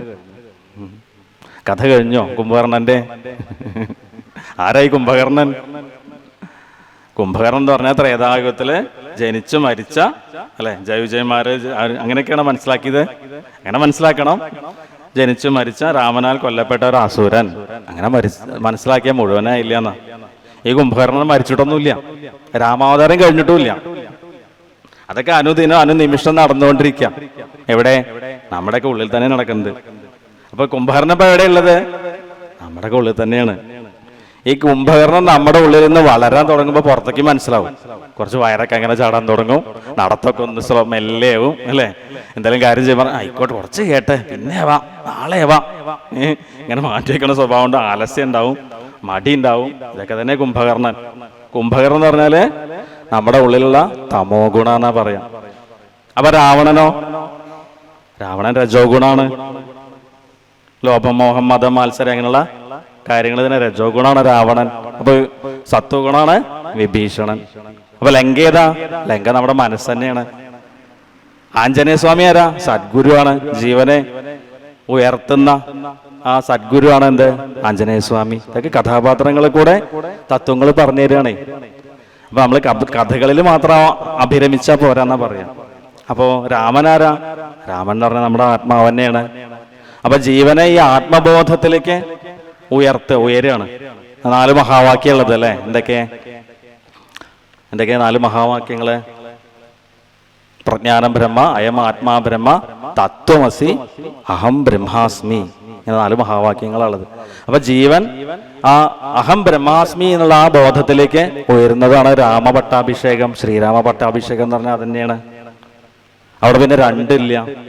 ഞാനൊന്ന് വേറെയും ഭഗവാനൊന്ന് വേറെ എന്നുള്ള അവസ്ഥ മാറും. അത് തന്നെയാണ് ശ്രീരാമ പട്ടാഭിഷേകം എന്നാ പറയുന്നത്. ആഞ്ജനേയ സ്വാമി പറയണ്ടല്ലേ, ജീവബുദ്ധ്യാ തുദാസോഹം ദേഹബുദ്ധ്യാ തുദാസോഹം ജീവബുദ്ധ്യാ ത്വദംശക ആത്മബുദ്ധ്യാ ത്വമേവാഹം ഇതി മേ നിശ്ചിതാമതി. ദേഹബുദ്ധ്യാ തുദാസോഹം. ദേഹബുദ്ധിയിലെ ദേഹബോധത്തിൽ നോക്കുമ്പോ ഞാൻ ദാസനും അവിടുന്ന് സ്വാമിയാണ്. ദേഹബുദ്ധ്യാ തുദാസോഹം ജീവബുദ്ധ്യാ ത്വദ. അപ്പൊ ആദ്യം പറഞ്ഞത് ദ്വൈതാണ്. 3 വീക്ഷണങ്ങളുള്ളത്. ദ്വൈതമുണ്ട്, വിശിഷ്ടാദ്വൈതമുണ്ട്, അദ്വൈതമുണ്ട്. ആദ്യം പറഞ്ഞത് ദ്വൈതഭാവത്തിലാണ് അല്ലെ? മാധ്വാചാര്യരുടെ ദ്വൈതം അതാണ്. ദേഹബോധത്തിൽ പറയുമ്പോഴാണ് ഞാനുണ്ട്, ഞാൻ ദാസനാണ്, അവിടുന്ന് സ്വാമിയാണ്. രണ്ടാമത് പറയുന്നത് എന്താ? ജീവബുദ്ധ്യാ ത്വദംശക. ജീവബോധത്തിൽ നോക്കുമ്പോ ഞാൻ ജീവനാണ്, ജീവാത്മാവാണ്, അവിടുന്ന് പരമാത്മാവാണ്. അത് വിശിഷ്ടാദ്വൈതം എന്ന് പറയും. ശ്രീരാമാനുജാചാര്യരുടെ അദ്വൈതമാണത്. അവസാനം പറയുന്നത് എന്താണ്? ആത്മബുദ്ധ്യാ ത്വമേവാഹം. ആത്മബുദ്ധി വെച്ച് നോക്കുമ്പോൾ അവിടുന്നും ഞാനും രണ്ടില്ല, അവിടുന്ന് തന്നെയാണ് ഞാൻ. അല്ലെങ്കിൽ ആ ഭേദം അവിടെ ഇല്ല. അദ്വൈതം ശങ്കരാചാര്യസ്വാമിയൊക്കെ പറയണ അദ്വൈത ബോധത്തിലേക്ക് ജീവൻ ഉയരാണ്. അപ്പോഴാണ് അഹം ബ്രഹ്മാസ്മി എന്നൊക്കെ പറയാം. അപ്പൊ നമ്മൾ നല്ലോണം മനസ്സിലാക്കേണ്ട ഒരു കാര്യമുണ്ട്. അഹം ബ്രഹ്മാസ്മി എന്ന് പറഞ്ഞാൽ ഞാൻ ഈശ്വരനാണ്, അല്ലെങ്കിൽ ഞാൻ ആത്മാവെന്നല്ല പറയുന്നത്. ഈ ആത്മാവിൽ നിന്ന്, ഈ ഭഗവാനിൽ നിന്ന് വേറിട്ടൊരു ഞാനില്ല എന്നാ പറയുന്നത്. അല്ലെങ്കിൽ അപകടം. ഞാൻ ഈശ്വരനാണെന്ന് പറയുന്നതും ഈശ്വരനിൽ നിന്ന് വേറിട്ട് ഞാനില്ല എന്ന് പറഞ്ഞത് രണ്ടാണ്. ഞാനാണ് ഈശ്വരൻ എന്ന് പറഞ്ഞത് ആരാ? ഹിരണ്യകശിപ പറഞ്ഞു അല്ലെ? ലോകാനാമേകം ഈശ്വരൻ എന്നൊക്കെ പറഞ്ഞ് ഹിരണ്യകശിപ രാക്ഷസനാവുക ചെയ്യാം. നമ്മളങ്ങനെയല്ല വേണ്ടത്. ഞാൻ എന്നുള്ളൊരു നിലനിൽപ്പില്ല ഭഗവാനെ കൂടാതെ. ഭഗവാൻ തന്നെയാണ്, ഭഗവാന്റെ അംശമാണ് ഞാൻ. അല്ലെങ്കിൽ ബ്രഹ്മത്തിൽ നിന്ന് വേറിട്ടൊരു ഞാനില്ല എന്ന് പറയുന്നതാണ് ആ അദ്വൈതം. അപ്പൊ ഞാൻ ബ്രഹ്മമാണ് എന്നൊക്കെ പറയുമ്പോ നമുക്കത് അറിവേ ആയിട്ടുള്ളൂ, അനുഭവമായിട്ടില്ല. ഇപ്പൊ നമ്മൾ തീരെ മധുരം ദേവരെ കഴിച്ചിട്ടേ ഇല്ല വിചാരിക്കുക. പഞ്ചസാര എന്താണെന്ന് നമുക്ക് അറിയില്ല. മധുരം എന്നുള്ള സാധനം നമ്മൾ ദേവരെ ജീവിതത്തിൽ രുചിച്ചിട്ടില്ല വിചാരിക്കുക. അപ്പൊ ഇത് കഴിച്ച ഒരാൾ നമ്മളോട് പറയാണ്, എന്താ പറയണേ? പഞ്ചസാര നല്ല മധുരാട്ടോ. അപ്പൊ മധുരം എന്താണെന്ന് നമുക്ക് അറിയില്ല. അപ്പൊ നമ്മളത് മനസ്സിലാക്കി, അറിവ് നമുക്ക് കിട്ടി. പഞ്ചസാര പറഞ്ഞൊരു സാധനം ഉണ്ട്, അത് നല്ല മധുരമാണ് എന്ന് മനസ്സിലാക്കി. പക്ഷെ അത് അനുഭവമായോ? അത് അനുഭവമാണെങ്കിൽ എന്ത് വേണം? നമ്മളെ സാക്ഷാത്കരിക്കണം. അപ്പോഴേ നമുക്കത് അനുഭവമുള്ളൂ. അറിവിനെ അനുഭവമാക്കണം. അപ്പൊ അതിന് നേരത്തെ പറഞ്ഞ ഈ രാവണ കുംഭകർണന്മാരെ ഉള്ളിൽ നിന്ന് പുറത്തേക്കാക്കണം. രജോ ഗുണവും തമോ ഗുണവും പരമാവധി കുറച്ച് കൊണ്ടുവരണം. അതിന് നമുക്ക് ജീവിതത്തില് കുറച്ച്, ഇപ്പൊ എല്ലാവരുടെ ഉള്ളിൽ ഈ 3 ഗുണങ്ങളും ഉണ്ട്. എന്താ? രജോ ഗുണമുണ്ട്, സത്വ ഗുണമുണ്ട്, തമോ ഗുണമുണ്ട്. ആരും മുഴുവൻ രജോ ഗുണിയായിട്ടോ, ആരും മുഴുവൻ സത്വ ഗുണിയായിട്ടോ, ആരും മുഴുവൻ തമോ ഗുണിയായിട്ടോ നിൽക്കില്ല. ഏതെങ്കിലും ഒരു ഗുണം മറ്റ് 2 ഗുണങ്ങളെക്കാൾ കൂടുതൽ വെക്കുമ്പോഴാണ് ആ ഗുണത്തിന്റെ പേര് പറയുന്നത്. അപ്പൊ ഇവിടെ സത്വഗുണം നമ്മൾ കൂട്ടി വരികയാണ് വേണ്ടത്. രജോ ഗുണം തമോ ഗുണം കുറച്ച് കൊണ്ടുവരണം. അപ്പൊ അതിനാണ് നമ്മൾ സാധനങ്ങളൊക്കെ വേണം എന്ന് പറയുന്നത്. ആധ്യാത്മ സാധനങ്ങളൊക്കെ ഉണ്ടെങ്കിലാണ് ഈ പറഞ്ഞ ആത്മബോധത്തിലേക്ക് ജീവൻ ഉയരുകയുള്ളൂ എന്ന് പറയാണ്. അപ്പൊ ഒരു കഥ പറയാറുണ്ട്. ഒരു വ്യാപാരി കാട്ടിലകപ്പെടുകയാണ്. കാട്ടില് അകപ്പെട്ടപ്പോ അയാളെ 3 കള്ളന്മാര് വന്നിട്ട് ഉപദ്രവിക്കാൻ ശ്രമിക്കുകയാണ്. അപ്പൊ ഒന്നാമത്തെ കള്ളൻ വന്നിട്ട് അയാളെ പിടിച്ച് കെട്ടിയിട്ടു. രണ്ടാമത്തെ കള്ളൻ അയാളെ അടിക്കാൻ തുടങ്ങി. മൂന്നാമത്തെ കള്ളൻ ഇതൊക്കെ നോക്കി മിണ്ടാതെ നിന്നു. കുറച്ച് കഴിഞ്ഞപ്പോ ഈ കെട്ടഴിച്ചു വിട്ടു. മാത്രല്ല അയാളെ ഗ്രാമത്തിന്റെ അതിർത്തിയിൽ കൊണ്ടെത്തിക്കുകയും ചെയ്തു. അപ്പോ ഈ വ്യാപാരി പറഞ്ഞു, അല്ല നിങ്ങൾ നല്ല ആളല്ലേ, നല്ല ആളാണല്ലോ, എൻ്റെ ഒപ്പം പോന്നോളൂ, നാട്ടിലേക്ക് പോന്നോളൂ എന്ന് പറഞ്ഞു. അപ്പോ മൂന്നാമൻ പറഞ്ഞു, അല്ലല്ല, ഞാൻ നല്ല ആളാണെങ്കിലും ഞാനും കള്ളനാണ്, എനിക്ക് അങ്ങോട്ട് പ്രവേശനമില്ല ഗ്രാമത്തിലേക്ക്, എനിക്ക് കാട്ടിൽ നിൽക്കാനേ പറ്റുള്ളൂ എന്ന് പറഞ്ഞു. ഇതെന്താ പറയണെന്ന് വെച്ചാല് ഈ 3 കള്ളന്മാരാരൊക്കെ? ആ കെട്ടിട്ട ആള് തമോ ഗുണാണ്, തല്ലിയ ആള് രജോ ഗുണാണ്. കെട്ടഴിച്ചുവിട്ട് നാട്ടിലേക്ക് എത്തിക്കാൻ നോക്കിയ ആള് സത്വഗുണാണ്. അപ്പൊ സത്വഗുണം ഉണ്ടായാലും നമുക്ക് എന്ത് ചെയ്യാൻ പറ്റില്ല, ഈശ്വരന്റെ അടുത്തേക്ക് എത്താൻ പറ്റില്ല, അവിടേക്കുള്ള മാർഗം കാണിച്ചു തരുള്ളൂ. ഈ 3 ഗുണങ്ങളെ അതിവർദ്ധിക്കുമ്പോഴാണ് നമുക്ക് ഭഗവാനിലേക്ക് എത്താൻ പറ്റുള്ളൂ. അതാ പറയുന്നത്, സത്വഗുണം കൂടി കൂടി ക്രമേണ ആ ഗുണത്തിനെ നമ്മൾ അതിവർദ്ധിക്കണം എന്നാ പറയാം. അപ്പൊ ഭഗവാൻ നിർഗുണനാന്ന് പറയുന്നത് ഒരു ഗുണമില്ലാത്ത ആളെന്നുള്ള അർത്ഥത്തിലല്ല, ഈ 3 ഗുണങ്ങളും അല്ലാതെ നിൽക്കുന്ന ആളെന്നുള്ള അർത്ഥത്തിലാണ്.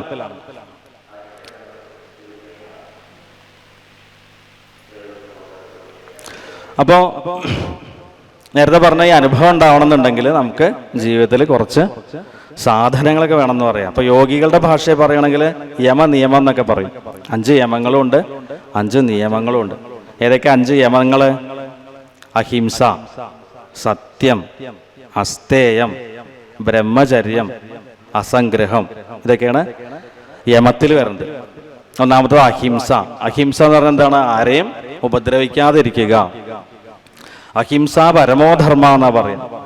അപ്പൊ നമുക്ക് തോന്നും, അഹിംസ പാടുമെങ്കിൽ രാമൻ രാവണനെ കൊന്നില്ലേ, അല്ലെങ്കിൽ കൃഷ്ണൻ കംസനെ കൊന്നില്ലേ, അപ്പൊ അഹിംസ അത് ശരിയാവോ?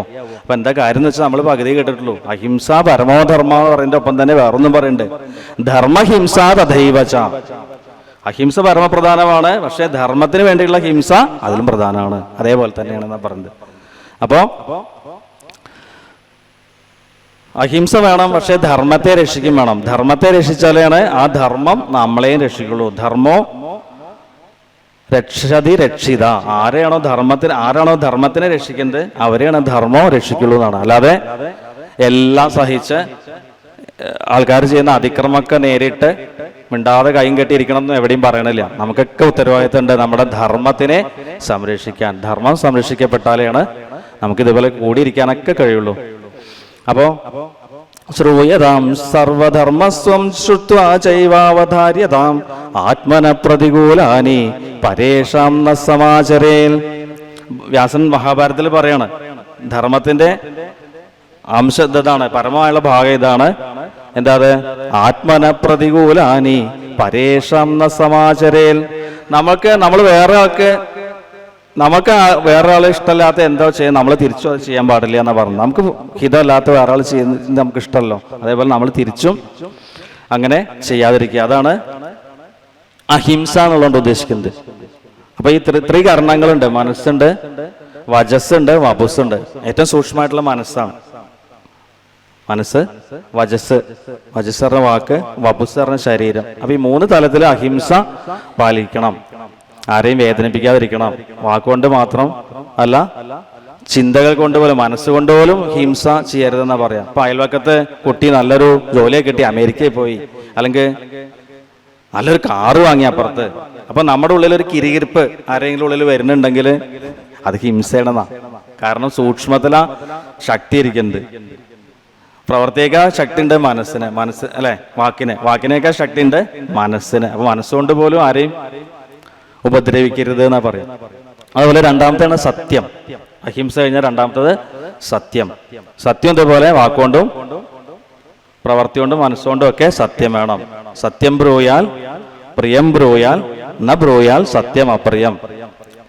പ്രിയം ച അനർത്ഥം ബ്രൂയാൽ ഏഷധർമ്മ സനാതന.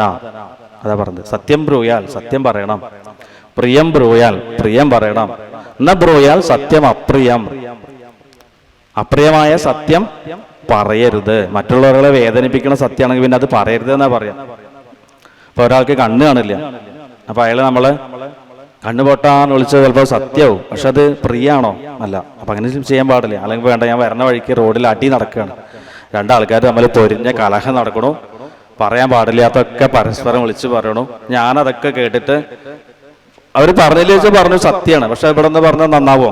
ഇല്ല. അപ്പോ എല്ലാ സത്യവും പറയരുത്. പ്രിയമായിട്ടുള്ള അപ്രിയമായിട്ടുള്ള സത്യം പറയരുത് എന്നാ പറയാം. ഗീതയിൽ ഭഗവാൻ പറയുന്നുണ്ട്, അനുദ്വേഗകരം വാക്യം സത്യം പ്രിയഹിതം ചെയ്യൽ സ്വാധ്യായാഭ്യസനം ചെയ്വ വാഗ്മയം തവ ഉച്യതേ. അതുകൊണ്ട് സത്യമായ പോരാ, അത് പ്രിയമാവണം, ഹിതമാവണം. ഇപ്പോൾ ഒരു രോഗി വൈദ്യരുടെ അടുത്ത് പോയി. അപ്പോൾ വൈദ്യർ രോഗിയെ പരിശോധിക്കുമ്പോൾ വൈദ്യർക്ക് മനസ്സിലായി ഇയാളുടെ കാര്യം ഏതാണ്ട് തീരുമാനമായി. അത് അങ്ങനെ പറയാൻ പറ്റുമോ? വൈദ്യം അല്ലെങ്കിൽ വേണ്ട, വൈദ്യം വേണ്ട, നമ്മളൊരാൾ ആശുപത്രിയിൽ അഡ്മിറ്റായി നമ്മൾ കാണാൻ പോവുകയാണ്. കാണാൻ പോകുമ്പോൾ അജോ എന്താ കഥ, ആകെ കോലം കെട്ടുള്ളൂ, എന്താ പറ്റിയത്, ഇങ്ങനെയൊക്കെ പറഞ്ഞാൽ അയാളുടെ സ്ഥിതി എന്താവും?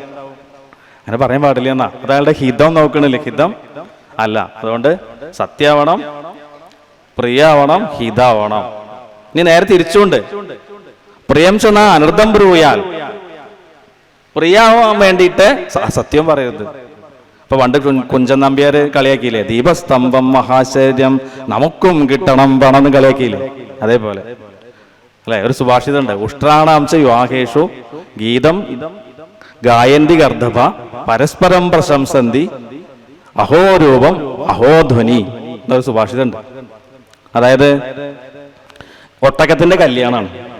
ഒട്ടകത്തിന്റെ കല്യാണത്തിന് സംഗീത കച്ചേരി അപ്പം ഉണ്ടാവുമല്ലോ. ഇപ്പൊ കല്യാണത്തിനൊക്കെ പോയാൽ നമുക്ക് എന്താണ്, ഗാനമേള ഉണ്ടാവും. അവിടെ ഉള്ളവരും പാടും, ചിലവരും പാടും. പാടാൻ അറിഞ്ഞാലും പാടണം, പാടാൻ അറിയില്ലെങ്കിലും പാടണം അല്ലേ? ഒരു ട്രെൻഡാണ് അപ്പം. എല്ലായിടത്തും മൈക്കും ഉണ്ടാവും, വേദി ഉണ്ടാവും കല്യാണത്തിന് പോയാലേ. എന്നിട്ട് വീട്ടുകാരും നാട്ടുകാരും നമ്മളും ഒക്കെ പാടിയിട്ട്, അപ്പൊ ഇവിടെ ഒട്ടകത്തിന്റെ കല്യാണത്തിന് ആരെ വകെ ഗാനമേള? കഴുതട വകെ. എന്നിട്ട് പരസ്പരം പ്രശംസന്തി, പരസ്പരം പ്രശംസിക്കാം. കഴുത ഒട്ടകത്തിനെ പ്രശ്നം, എന്തൊരു ഭംഗിയാ നിന്നെ കാണാൻ. ആരെ ഈ ഒട്ടകത്തിന്? കഴുത്തൊക്കെ നീണ്ടില്ല ഒട്ടകത്തിന്. അപ്പൊ കഴുതടൊക്കെ തിരിച്ച് അഹോ ധ്വനി, ഒട്ടകത്തിന് വകെ തിരിച്ച് എന്തൊരു സ്വരമാധുര്യ നിനക്ക്, ഏതായി കഴുതരാകെ. അപ്പൊ അങ്ങനെ ആവരുതെന്നാ പറയുന്നത്. പ്രിയത്തിന് വേണ്ടിയിട്ട് അസത്യവും പറയരുത് എന്നാ പറയും. അപ്പൊ അതാണ് പ്രിയം ചെന്ന അനർത്ഥം ബ്രൂയാൽ എന്ന് പറയുന്നത്. മൂന്നാമത്തതാണ് അസ്തേയം. അസ്തേയം എന്ന് പറഞ്ഞാൽ അന്യരുടെ വസ്തുക്കള് അപഹരിക്കാതിരിക്കല്. അത് എത്ര ചെറുതാണെങ്കിലും തുച്ഛാണെങ്കിലും എടുക്കരുത്, ഒന്നും ചോദിക്കാതെയും പറയാതെ എടുക്കരുത്. മാത്രല്ല അത് തട്ടിപ്പൊക്കെ കാട്ടിയിട്ട് അങ്ങനെ എടുക്കരുത്. അതാണ് അസ്തേയം. സ്തേയം ചെയ്യാതിരിക്കുക, കക്കാതിരിക്കുക. സ്തേയം എന്ന് പറഞ്ഞാൽ കക്കലാണേ. അപ്പൊ ഭാഗവത്തിൽ പറയുന്നുണ്ട്, യാവൽ ഭ്രിയേത ജഡരം താവൽ സത്വം ഹി ദേഹിനാം അധികം യോഭിമന്യേത സസ്തേനോ ദണ്ഡമർഹതി. ഒരാൾക്ക് എത്ര എടുക്കാനേ അർഹത ഉള്ളൂ? സ്വന്തം വയറിൽ എത്ര കൊള്ളൂ അത്ര എടുക്കാനാണ് അർഹത ഉള്ളൂ. അതിൽ കൂടുതൽ എടുക്കണവര് സസ്തേനോ, അവൻ കള്ളനാണ്. ദണ്ഡമർഹതി, അടി കൊടുക്കണം എന്നാ പറയും. ഭാഗവത്തിൽ പറയുന്നതാണ്. അപ്പൊ അതാണത്. നാലാമത്തെ വരുന്നതാണ് ബ്രഹ്മചര്യം. ബ്രഹ്മചര്യം എന്ന് പറഞ്ഞാൽ നമുക്ക് കേൾക്കണ മാത്രമേ നമുക്ക് മനസ്സിലാവുന്ന അർത്ഥമുണ്ട് അല്ലെ? ബ്രഹ്മചര്യം എന്ന് പറഞ്ഞാൽ അത് മാത്രമല്ല, ബ്രഹ്മചര്യത്തിന് ബ്രഹ്മമാർഗത്തിൽ ചലിക്കാനുള്ള അർത്ഥം കൂടി ഉണ്ട്. കൃഷ്ണനായിരുന്നു അത്ര ഏറ്റവും വലിയ ബ്രഹ്മചാരി. അപ്പോ ബ്രഹ്മചര്യം നാടൻ ഭാഷയെ പറഞ്ഞ ആരാ ബ്രഹ്മചാരി എന്ന് വെച്ചാല് ബ്രഹ്മത്തിൽ ചാരിയിരിക്കുന്ന ആളാണ് ബ്രഹ്മചാരി അല്ലെ? നമ്മളിപ്പോ എവിടെയെങ്കിലും പോയി കഴിഞ്ഞാൽ ആദ്യം ഇപ്പൊ കസേര ഒന്നുമില്ലെങ്കിൽ എന്താ നോക്കുക? സപ്താഹത്തിനായി പോയി കഴിഞ്ഞാൽ എവിടെ തൂണ് നോക്കുക, ഡബല ചാര്. അതിന്റെ തൂണുമ്പോ ചേർന്ന് അത് വീഴില്ല, നമുക്ക് ഉറപ്പാണേ. ബാക്കി എന്തുമ്പോ ചാരി ചിലപ്പോ വീഴും, തൂണുമ്പോ ചാരി തൂണ് വീഴില്ലല്ലോ. അപ്പൊ അതേപോലെ ബ്രഹ്മചാരി പറഞ്ഞാൽ ബ്രഹ്മത്തിൽ ചാരുന്ന ആളാണ്. കാരണം അയാൾക്ക് അറിയാം ബാക്കിയുള്ള എന്ത് ചാരിയാലും അതൊക്കെ പോയി പോവും. അങ്ങനെയും പറയണം നാടൻ ഭാഷയില്. ബ്രഹ്മചര്യം എന്ന് പറഞ്ഞാൽ, ബ്രഹ്മചാരി പറഞ്ഞാൽ അങ്ങനെ തമാശക്ക് പറയാറുണ്ട്. അവസാനത്തേതാണ് അസംഗ്രഹം. ഈ അസംഗ്രഹം എന്ന് പറഞ്ഞാൽ തനിക്ക് വേണ്ടി മാത്രം സ്വത്തും പണമൊക്കെ സമ്പാദിച്ചു കൂട്ടുക, അതാണ് അസംഗ്രഹം എന്ന് പറയാം. ചിലർക്ക് ഇങ്ങനെ അവരുടെ പ്രയത്നം കൊണ്ട് അല്ലാതെ തന്നെ സ്വത്തുക്കളൊക്കെ വന്നു ചേരും. അവർക്ക് അതിനായിട്ട് മണ്ടി പോയാൽ തന്നെ അവർക്ക് പ്രാരബ്ധം കൊണ്ട് തന്നെ സ്വത്തും പണമൊക്കെ വന്നു ചേരും. അപ്പൊ അതിങ്ങനെ കുമിഞ്ഞു കൂടും. എന്തും കുമിഞ്ഞു കൂടിയ ഒരു ദോഷമുണ്ട്. എന്താ അത്? ഇപ്പൊ വെള്ളമൊക്കെ കെട്ടിന്നെന്താവുക? അഴുക്കാവും. അപ്പൊ അതിനുള്ള പരിഹാരമാണ് എന്ത്? ദാനം. ദാനം ചെയ്യുക, മറ്റുള്ളവർക്ക് കൊടുക്കുക. അത് മറ്റുള്ളവർക്ക് വേണ്ടി ചെലവാക്കുന്നത്. ഇപ്പൊ നമ്മൾ അടുക്കളയിലേക്ക് നിൽക്കുമ്പോൾ പ്രഷർ കുക്കർ ഉണ്ടാവും. കുക്കറിനൊക്കെ ഒരു സേഫ്റ്റി വാൽവ് ഉണ്ടാവും അല്ലെ? കുക്കറിന് ഒരു സേഫ്റ്റി വാൽവ് ഉണ്ടാവും. സാധാരണ ഇതില് ആവി നിറഞ്ഞു കഴിഞ്ഞാൽ അത് വിസിലടിക്കും, അപകടമൊന്നും ഉണ്ടാവില്ല, ആവി അങ്ങനെ പോവും. എന്തെങ്കിലും കാരണവശാൽ ഈ വിസിൽ പൊങ്ങിയിട്ടില്ലെങ്കിൽ കുറച്ച് കഴിഞ്ഞാൽ സേഫ്റ്റി വാൽവ് തന്നെ പൊട്ടും. അപ്പോൾ അപകടം ഉണ്ടാവില്ല. ഇതേപോലെ ഇങ്ങനെ സമ്പത്ത് കുമിഞ്ഞു കൂടുമ്പോൾ ഒരു സേഫ്റ്റി വാൽവാണ് ഈ ദാനം എന്നാ പറയാം. അല്ലെങ്കിൽ സൂക്കടായിട്ടോ വേറെ എന്തൊക്കെ ആയിട്ടോ ആശുപത്രിയിൽ പോയിട്ടോ ഒക്കെ ചിലവായി പോവും. അപ്പോൾ നമ്മൾ തന്നെ കണ്ടറിഞ്ഞ് മനസ്സറിഞ്ഞ് ഇല്ലാത്തവർക്ക് കൊടുക്കുമ്പോൾ ആ അപകടം ഒഴിവാകുന്ന പറയാം. അപ്പോൾ ദാനം ചെയ്യുമ്പോൾ ഒരു കാര്യം പ്രത്യേകിച്ച് പറയാറുണ്ട്, നമ്മൾ കൊടുക്കണ കൈ മുകളിലും കിട്ടണ കൈ താഴെയാണെന്നും പറയാറുണ്ട്. അതെന്തിനാ പറഞ്ഞത് വെച്ചാൽ ഈ ദാനത്തിന് അത്രയും ശ്രേഷ്ഠമാണ് പറയാൻ വേണ്ടിയിട്ടാണ്. പക്ഷെ ദാനം ചെയ്യണമൊക്കെ ആ ഭാവം ഉണ്ടാവാനും പാടില്ല. അപ്പൊ അപകടമാണ്. ഞാൻ വലിയ ആളായിട്ട് ഞാൻ കൊടുക്കണമെന്നുള്ള ഭാവത്തിലല്ല കൊടുക്കേണ്ടത്. അത് ഈശ്വരന്റെ ധനം ആണ്, എല്ലാം ഈശ്വരന്റെയാണ്, ഞാൻ ഈശ്വരന് കൊടുക്കണു എന്ന ഭാവത്തിൽ വേണം കൊടുക്കാൻ, അല്ലെങ്കിൽ അപകടമാണ്. ഈശാവാസ്യം ഇതം സർവം യക്കിഞ്ച ജഗത്യാം ജഗൽ തേന തെക്കരേന ഭുഞ്ചീത മാഗൃത കസിസിൽ ധനം എന്നാ പറഞ്ഞത് ഈശാവാസ്യോപനിഷത്തില്. എല്ലാം ഭഗവാന്റെയാണ്. അപ്പോൾ എല്ലാം ഭഗവാനുമാണ്. അപ്പൊ ഭഗവാന് കൊടുക്കണമുള്ള ഭാവത്തോടു കൂടിയിട്ടാണ് ഈ ദാനം ചെയ്യേണ്ടത് എന്നാ പറയും. അത് കഴിഞ്ഞാൽ പിന്നെ അടുത്തതാണ് യമം.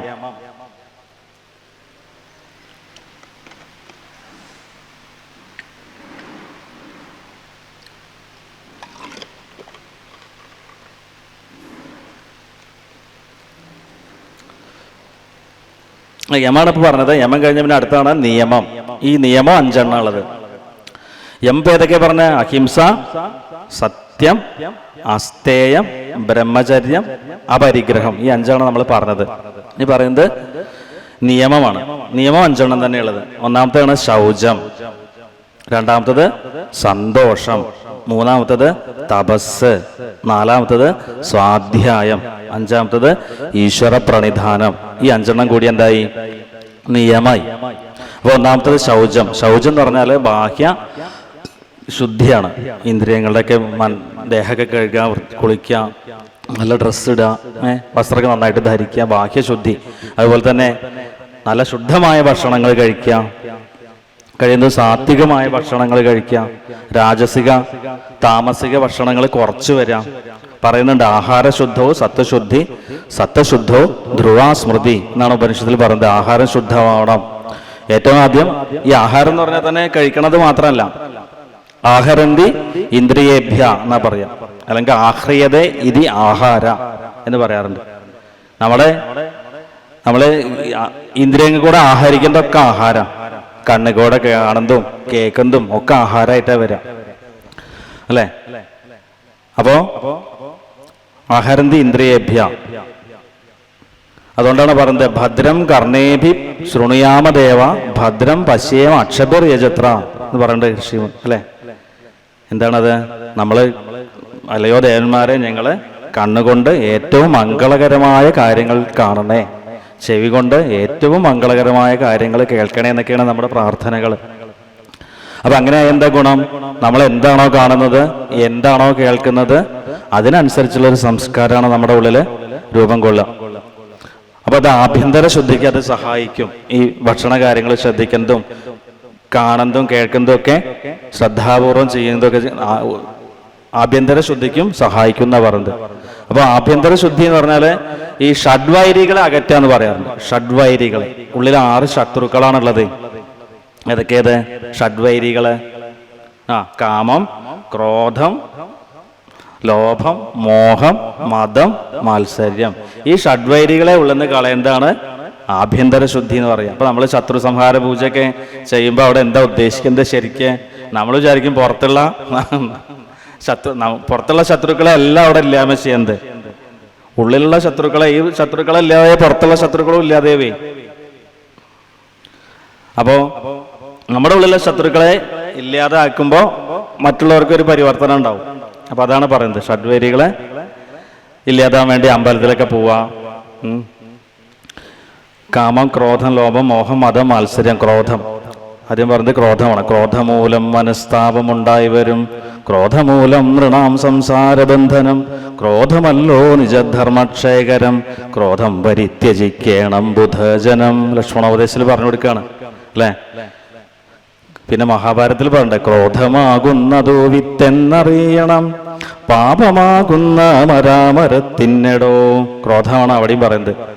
ശങ്കരാചാര്യസ്വാമികൾ പറയുന്നു കാമം ക്രോധം ച ലോഭം ച ദേഹേ തിഷ്ഠതി തസ്കര ജ്ഞാനരത്നാപഹാരായ തസ്മാൽ ജാഗ്രത ജാഗ്രത. നമ്മുടെ ഉള്ളിലൊക്കെ 3 കള്ളന്മാരുള്ളത്. ഏതൊക്കെ? കാമം, ക്രോധം, ലോഭം.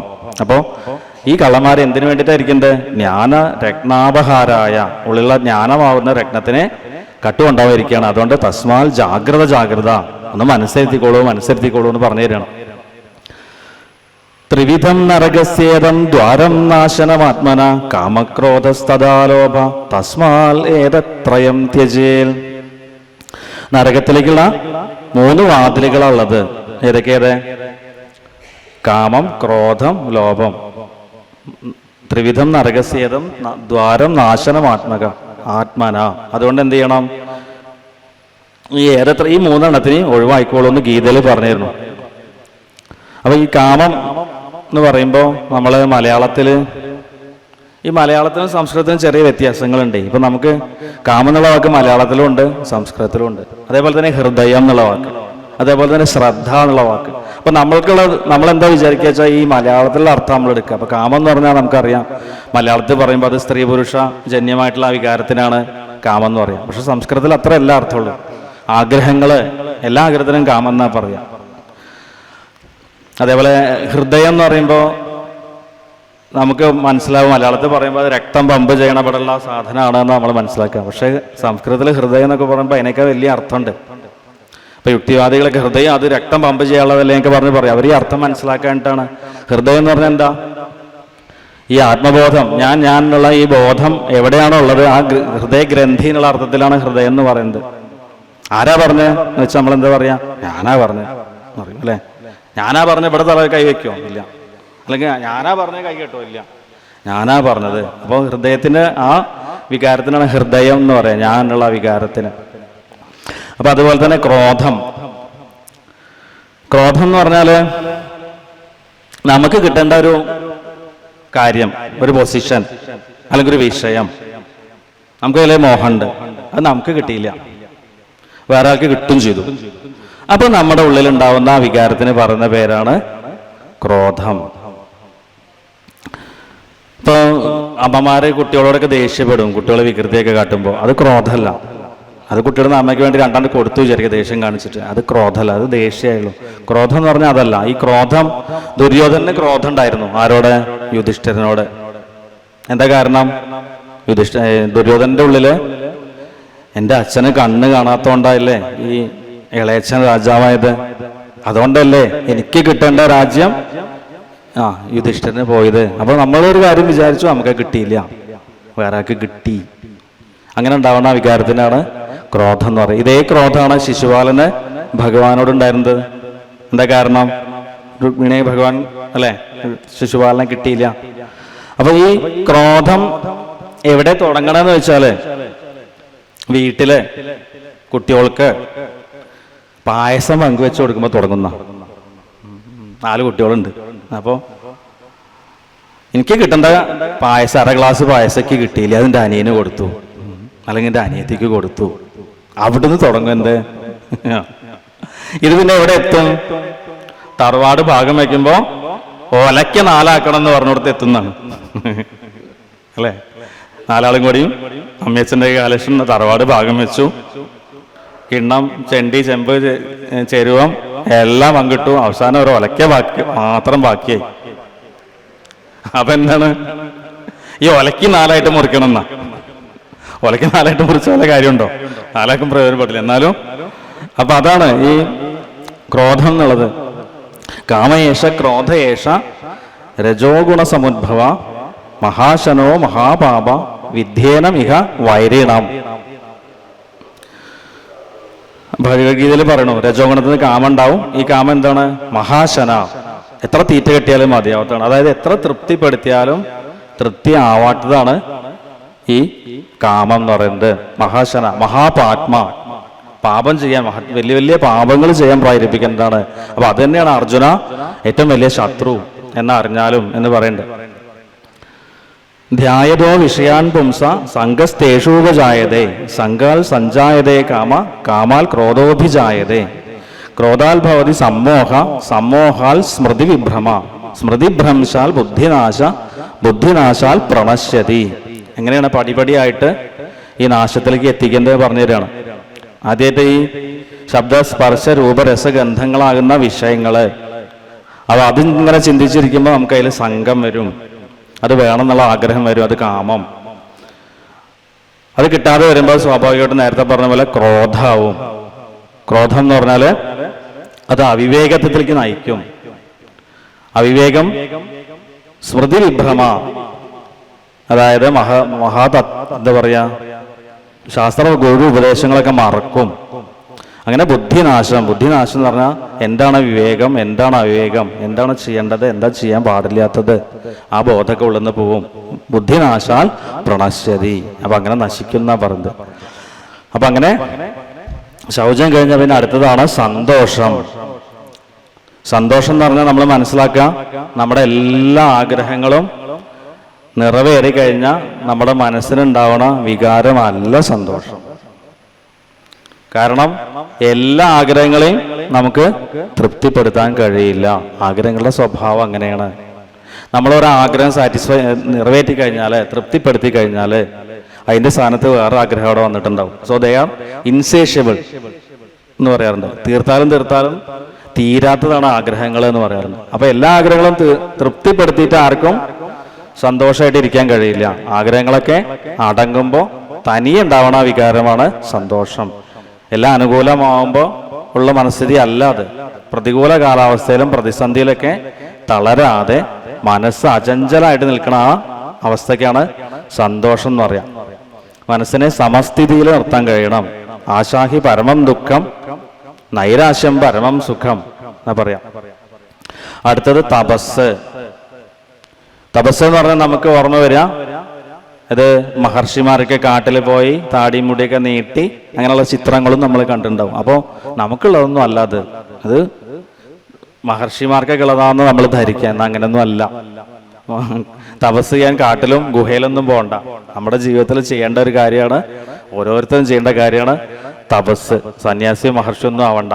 അപ്പൊ ശങ്കരാചാര്യസ്വാമിയുടെ അഭിപ്രായത്തില് മനസ്സശ്ച ഇന്ദ്രിയാണാംച ഐകാഗ്ര്യം പരമം തപ. മനസ്സിനെയും ഇന്ദ്രിയങ്ങളെയും ഏകാഗ്രമാക്കി നിർത്തുന്നതാണ് തപസ് എന്ന് പറയാം. മനസ്സ് വളരെ ചഞ്ചലമാണ്. നമ്മൾ ബോധപൂർവം അതിനെ ഉയർന്ന സ്ഥിതിയിൽ വെച്ചിട്ടില്ലെങ്കിൽ അത് സ്വാഭാവികമായിട്ടും താഴത്തേക്ക് പോരും. ഇപ്പൊ നമ്മള് ദേഹം വൃത്തിയാൻ വേണ്ടി കുളിക്കും അല്ലെ? എന്നാ വൃത്തികേടാൻ എന്തെങ്കിലും ചെയ്യണോ? ഒന്നും ചെയ്യണ്ട, വെറുതെ ഇരുന്നാൽ മതി. വൈകുന്നേരം ആകുമ്പോഴേക്കും വേർത്ത് വൃത്തികേടായിട്ടുണ്ടാവും. അതേപോലെ തന്നെ മനസ്സും അത് ചീത്തയാവാൻ നമ്മളെ ഭാഗത്തു നിന്ന് ഒരു പ്രയത്നം വേണ്ട. അതിനെ ഉയർത്താൻ നമ്മുടെ അടുത്ത് നിന്ന് ബോധപൂർവമായിട്ടുള്ള പ്രയത്നം ആവശ്യമാണ്. അപ്പൊ അതിനു വേണ്ടിയിട്ട് എന്ത് ചെയ്യാം? വ്രതങ്ങളൊക്കെ അനുഷ്ഠിക്കുക, ഉപവാസമൊക്കെ എടുക്കുക അല്ലെ? നമ്മളൊക്കെ ചെയ്യാറുണ്ട്. ഏകാദശി വ്രതം എടുക്കും, പ്രദോഷ വ്രതം എടുക്കും. അപ്പൊ അങ്ങനെയൊക്കെ ചെയ്യാം. അങ്ങനെ തപസ് കൂട്ടി വരിക. അപ്പോൾ അപ്പോഴും നമ്മൾ ഓർമ്മിക്കേണ്ട ഒരു കാര്യം, നമ്മൾ എന്തെങ്കിലും ആഗ്രഹം ഉള്ളിൽ വെച്ചിട്ട് ആവരുത് ഇതൊന്നും ചെയ്യേണ്ടത്. മനഃശുദ്ധിക്ക് വേണ്ടിയിട്ടാവണം ചെയ്യേണ്ടത്. അപ്പൊ നമ്മളെക്കാട്ടിലൊക്കെ ഇതിന് ഏറ്റവും വലിയ തപസ് ചെയ്തത് ആരാ? ഹിരണ്യകശിപു ചെയ്തിട്ടുണ്ട്, രാവണൻ ചെയ്തിട്ടുണ്ട്. അവരൊക്കെ ഈ തപസ്സാ ചെയ്തത്. പക്ഷെ എന്താ ഫലം ഉണ്ടായത്? സ്വന്തം നാശം ഉണ്ടായത്. അപ്പൊ എന്താ കാരണം? അവര് കാമനകളോട് കൂടിയിട്ടാണ് തപസ് ചെയ്തത്, സ്വാർത്ഥം വെച്ചിട്ടാണ് തപസ് ചെയ്തത്. അപ്പൊ നമ്മൾ മനഃശുദ്ധി കണക്കാക്കിയിട്ട് വ്രതങ്ങളൊക്കെ എടുക്കുമ്പോൾ വേറെ ഒന്നും ഉദ്ദേശ ലക്ഷ്യം വെച്ചിട്ടാവരുത് അത് ചെയ്യേണ്ടതെന്നാ പറയും. അതേപോലെ തന്നെ നമ്മളിങ്ങനെ കർമ്മങ്ങൾ ചെയ്യുമ്പോൾ, ജീവിതത്തിൽ കർമ്മങ്ങൾ ചെയ്യുമ്പോൾ എപ്പോഴും അനുകൂലമായിട്ടുള്ള അനുഭവങ്ങളൊന്നും അല്ല ഉണ്ടാവാം. പലപ്പോഴും വിപരീത അനുഭവങ്ങൾ വന്നു വരും. അപ്പൊ ഈ വിപരീത അനുഭവങ്ങളൊക്കെ നമ്മളിങ്ങനെ ദുഃഖങ്ങളൊക്കെ ഇങ്ങനെ സഹിക്കുമ്പോൾ അതും നമ്മുടെ തപശക്തി കൂട്ടുണ്ട് എന്നാ പറയാം. ദുഃഖം യദ്യത് അനുപ്രാപ്തം തപോരൂപേണ ഭാവയേൽ. നമുക്ക് വരണ ദുഃഖങ്ങളൊക്കെ തപസ്സായിട്ട് കണ്ടിട്ട് അതൊക്കെ സഹിക്കാം, അതാ പറയുന്നത്. അടുത്തതാണ് സ്വാധ്യായം. സ്വാധ്യായം എന്ന് പറഞ്ഞാൽ നമ്മളൊക്കെ ചെയ്യുന്നത് തന്നെ കുറച്ചു നേരം ഇഷ്ടപ്പെട്ട സൽഗ്രന്ഥങ്ങളുടെയൊക്കെ പാരായണം. ഇപ്പൊ നമ്മളൊക്കെ ചെയ്യുന്നുണ്ട്, ഭാഗവതമൊക്കെ വായിക്കുന്നുണ്ടാവും, അല്ലെങ്കിൽ രാമായണമൊക്കെ വായിക്കുന്നുണ്ടാവും. ഏതാണോ നമുക്ക് രുചി അത് കുറച്ചു നേരം കൃത്യമായിട്ട് മുടങ്ങാതെ എന്നും കഴിയുമെങ്കിൽ ഒരേ സമയത്ത് തന്നെ പാരായണം ചെയ്യാം. പല സമയങ്ങളിൽ ചെയ്യാതെ മുടങ്ങാതെ എന്ന് പാരായണം ചെയ്യാം. അതാണ് എന്താ പറയാ സ്വാധ്യായം. അത് മാത്രമല്ല, നമ്മൾ പഠിക്കും വേണം, പഠിച്ചത് മറ്റുള്ളവർക്ക് പറഞ്ഞു കൊടുക്കും വേണം. അതും സ്വാധ്യായം തന്നെയാണ്. നമുക്ക് 3 കടമാണ് അത്ര ഉള്ളത്. നമ്മളിങ്ങനെ പഠിച്ചത് പറഞ്ഞു കൊടുക്കുമ്പോൾ നമ്മുടെ ഈ 3 കടങ്ങളിൽ ഒരു കടം തീരുന്നാ പറയാം. അതാണ് ഋഷി കടം. ഈ ഋഷിമാരാണ് നമുക്ക് വേണ്ടിയിട്ട് ഈ രാമായണവും ഭാഗവതവും ഭഗവത്ഗീതയും ഒക്കെ തന്നിട്ടുള്ളത്. അപ്പൊ നമ്മുടെ ഉത്തരവാദിത്തമാണ്, നമ്മൾക്ക് കടാണത്. എന്ത്? ഇത് തിരിച്ചു കൊടുക്കുക എന്നുള്ളത്. കടം എന്ന് പറഞ്ഞാൽ തിരിച്ചു കൊടുക്കേണ്ട ഒന്നാണല്ലോ. അപ്പൊ നമ്മൾ എങ്ങനെ കടം വീട്ടുക? നമ്മൾ പഠിച്ചത് മറ്റുള്ളവർക്ക് പറഞ്ഞു കൊടുക്കുക. മറ്റു 3 കടങ്ങൾ ഏതൊക്കെ? ഒന്ന് ഋഷികടം എന്ന് പറഞ്ഞു, പിന്നെ ഒന്ന് ദേവഋണം, പിന്നെ ഒന്ന് പിതൃഋണം. പിതൃകടം, പിതൃക്കളോടുള്ള കടം. ഇന്നിപ്പോ കർക്കിടകവാപൊക്കെ അല്ലേ. അപ്പൊ പിതൃക്കളോടുള്ള കടം തീരാ നമുക്ക് സന്തതി ഉണ്ടായി കഴിഞ്ഞാൽ ആ കടം തീർന്നു എന്നാ. നമ്മളെ ജനിപ്പിച്ച നമ്മുടെ മുൻ തലമുറയുള്ള കടാണ് നമ്മളുടെ സന്താനം ഉണ്ടാവുന്നതോടുകൂടി തീരുന്നത്. അപ്പോ എന്താ പറഞ്ഞത്? പിതൃകടം അങ്ങനെ തീർന്നു. യജ്ഞങ്ങളൊക്കെ ചെയ്യുമ്പോൾ ദേവകടം തീർന്നു. പിന്നുള്ള ഋഷികടം നമ്മൾ ഇതിങ്ങനെ പഠിക്കുകയും പഠിപ്പിക്കുകയും ചെയ്യുമ്പോൾ ഈ ഋഷികടം തീർന്നു എന്നാ പറയാം. അപ്പൊ അമ്മമാരൊക്കെ എന്ത് ചെയ്യണം? മക്കൾക്ക് പറഞ്ഞു കൊടുക്കണം. അല്ലെങ്കിൽ അമ്മമാരൊക്കെ ആണെങ്കിൽ പേരക്കുട്ടികൾക്ക് പറഞ്ഞു കൊടുക്കണം. ഇതൊന്നും ചെയ്യാതെ ഇരിക്കരുത് എന്നാ പറഞ്ഞത്. ഋഷഭ ഉപദേശമുണ്ട് ഭാഗവതത്തില്, പഞ്ചമസ്കന്ധത്തിൽ. അവിടെ പറയുന്നുണ്ട്, ഗുരുർന്ന സസ്യാൽ സ്വജനോന സസ്യാൽ പിതാന സസ്യാൽ ജനനീന സാസ്യാൽ ദൈവന്ന തസ്യാൽ ന പതിശ്ച സസ്യാൽ ന മോചയേൽ യ സംവേദ മൃത്യും. അവിടെ പറയുന്നുണ്ട്, അമ്മ അമ്മയല്ല, അച്ഛൻ അച്ഛനല്ല, ഗുരു ഗുരു അല്ല, സ്വജനം സ്വജനമല്ല. എങ്ങനെയായാലേ നമ്മുടെ ചുറ്റും നമ്മുടെ ഒപ്പമുള്ളവർക്ക് ഈ മോക്ഷമാർഗമായിട്ടുള്ള ഇത് പറഞ്ഞു കൊടുക്കാത്തവരൊന്നും അമ്മ അമ്മയല്ല, അച്ഛൻ അച്ഛൻ. നമ്മുടെ കർത്തവ്യമാണതെന്ന് അവിടെ പറയുന്നത്. നിയമങ്ങളിൽ അവസാനത്തേതാണ് ഈശ്വര പ്രണിധാനം. ഈശ്വര പ്രണിധാനം എന്ന് പറഞ്ഞാൽ 3 കാരണങ്ങളും, അതായത് മനസ്സും വചസ്സും വപുസ്സും ഈശ്വരോന്മുഖമായിട്ട് തീർക്കാം. ചെയ്യുന്ന പ്രവൃത്തിയെല്ലാം ഈശ്വരാർപ്പണമായിട്ട് ചെയ്യാം. എല്ലാ ചരാചരങ്ങളിലും ഈശ്വരനെ ദർശിക്കാം. ഇതൊക്കെ തന്നെയാണ് ഈശ്വര പ്രണിധാനം. ഇതൊക്കെ നമ്മളിങ്ങനെ വാക്കുകൾ കേട്ട് നമ്മളതൊക്കെ നമുക്ക് പറഞ്ഞു തന്നിട്ടുണ്ട്. യാതൊന്നു കാൺമതതു നാരായണ പ്രതിമ, യാതൊന്നു കേൾപ്പതതു നാരായണ ശ്രുതികൾ, യാതൊന്നു ചെയ്വതതു നാരായണാർച്ചനകൾ, യാതൊന്നതൊക്കെ ഹരി നാരായണായ നമ. അപ്പൊ ഈ ഒരു ബോധത്തില് എല്ലാ കാര്യങ്ങളും അർപ്പിക്കുന്നതാണ് ഈശ്വര പ്രണിധാനം എന്ന് പറഞ്ഞു. അപ്പൊ ഇങ്ങനെ ഈ യമങ്ങളും നിയമങ്ങളൊക്കെ ഇങ്ങനെ അനുഷ്ഠിച്ച് ജീവിക്കുമ്പോൾ ക്രമേണ നമ്മുടെ മനസ്സ് ഉയരും. അങ്ങനെ മനസ്സ് ഉയരുമ്പോൾ നമുക്ക് വേദാന്ത ശ്രവണമൊക്കെ അനുഭവ തലത്തിൽ വരുന്ന പറയാം.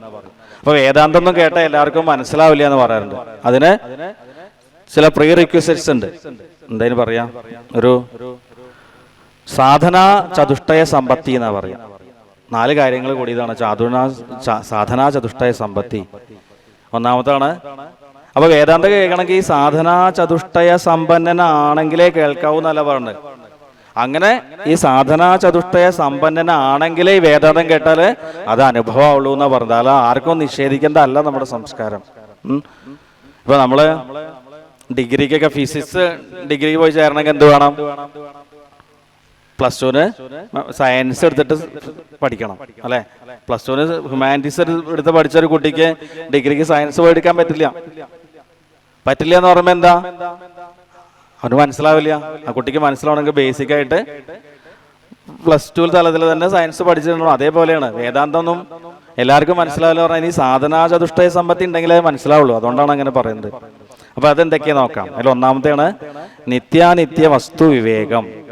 എന്താണ് നിത്യം, എന്താണ് അനിത്യം എന്നുള്ള ആ വിവേകം. അതായത് സത്തുണ്ട് അസത്തുണ്ട്. ഏതാണ് സത്ത്, ഏതാണ് അസത്ത് എന്നുള്ള ആ ധാരണ. അതാണ് അസതോമ സദ്ഗമയ തമസോമ ജ്യോതിർഗമയ മൃത്യോർമ അമൃതം ഗമയ. അസത്തിൽ നിന്ന് സത്തിലേക്ക് അല്ലെ, ഇരുട്ടിൽ നിന്ന് വെളിച്ചത്തിലേക്ക്, മൃത്യുവിൽ നിന്ന് അമൃതത്വത്തിലേക്ക്. അപ്പൊ ഈ നിത്യാനിത്യ വിവേകം ഭാഗവതത്തിൽ ശ്ലോകമുണ്ട്. വീര്യാണി തസ്യാഖില ദേഹഭാജാം അന്തർബഹി പൂരുഷകാലരൂപൈ പ്രയച്ഛതോ മൃത്യുമുദാമൃതം ച മായാ മനുഷ്യസ്യ വദസ്വ വിദ്വൻ. പരീക്ഷിത്ത് ദശമസ്കന്ധത്തിൽ പറയുന്നതാണ്. ശ്രീശുക മഹർഷി എന്ത് ചെയ്തു? ദശമസ്കന്ധം നവമസ്കന്ധത്തിന്റെ അവസാനം 4 വരിയിലാണ്ട് ഒതുക്കി. അപ്പോ പരീക്ഷത്തിന് ശ്രദ്ധ ഉണ്ടോ എന്ന് അറിയാൻ വേണ്ടിയിട്ടാണ് അങ്ങനെ ചെയ്തത്.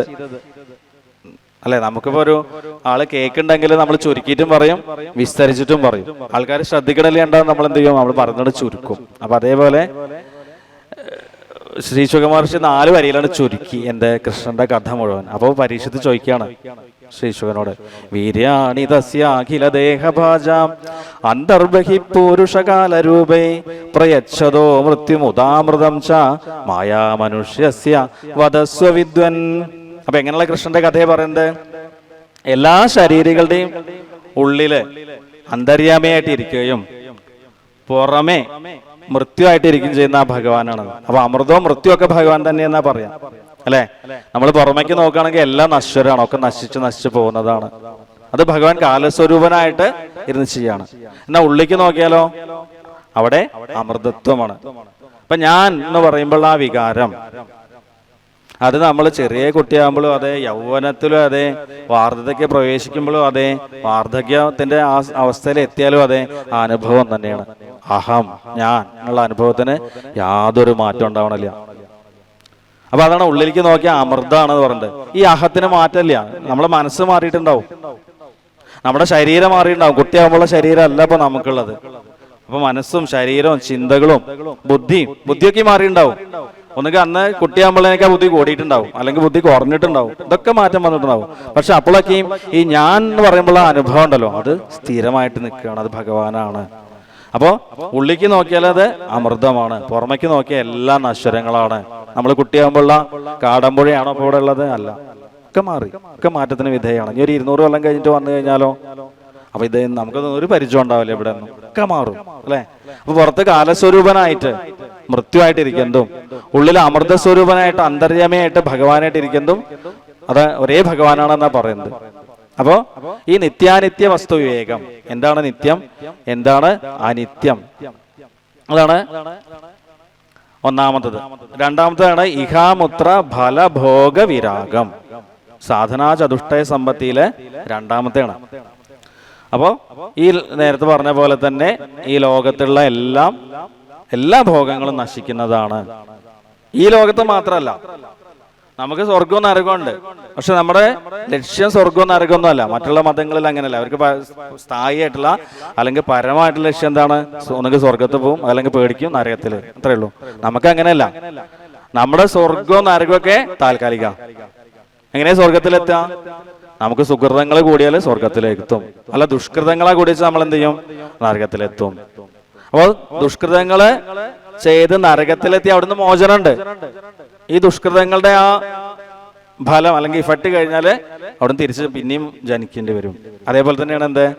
സുഹൃതങ്ങളെ ചെയ്ത് സ്വർഗത്തിൽ പോയി സുഖിച്ചാലും നമ്മുടെ സുഹൃതങ്ങളുടെ ഫലം കഴിയുമ്പോൾ തിരിച്ചു പോരേണ്ടി വരും. ക്ഷീണേ പുണ്യേ മർത്യലോകേ വിശന്തി എന്ന് പറയുന്നുണ്ട്. അപ്പോ ഇവിടുത്തെ ഭോഗങ്ങളായാലും ശരി, മരിച്ചു എന്നിട്ടുള്ള ഭോഗങ്ങളായാലും ശരി, രണ്ടും നശ്വരങ്ങളാണ്, അല്ലെങ്കിൽ ക്ഷണികങ്ങളാണ്.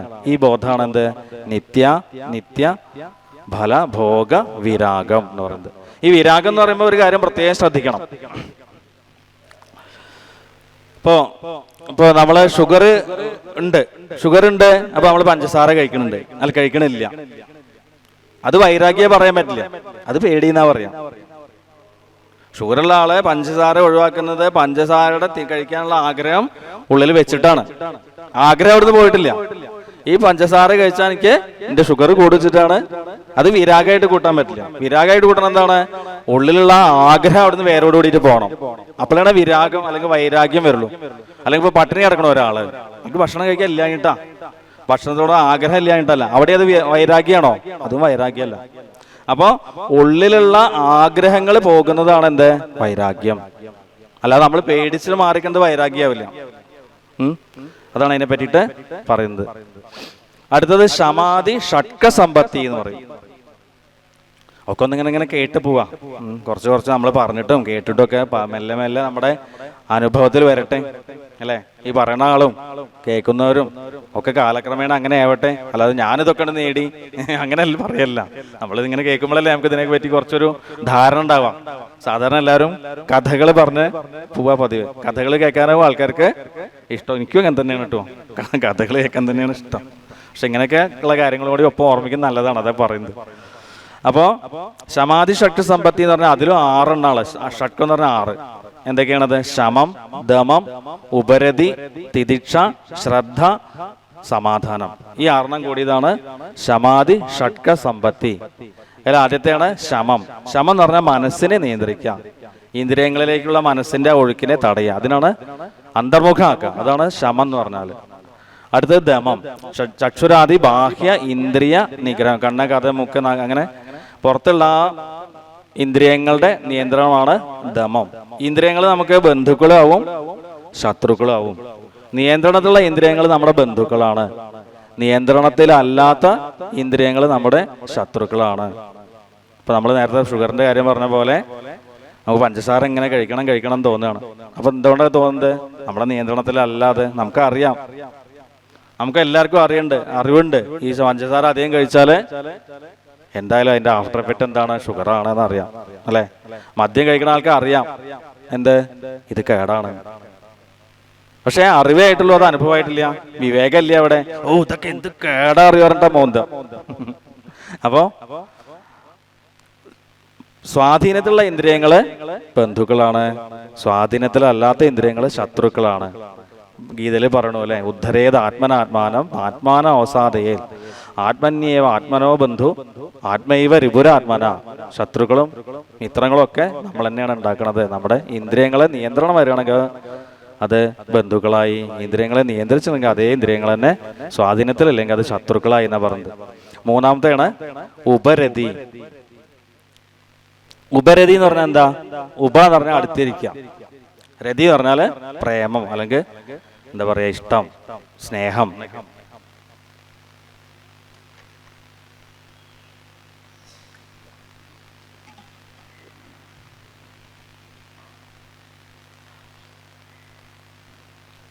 അപ്പോ ആരാണ് ഏറ്റവും അടുത്തുള്ളത്?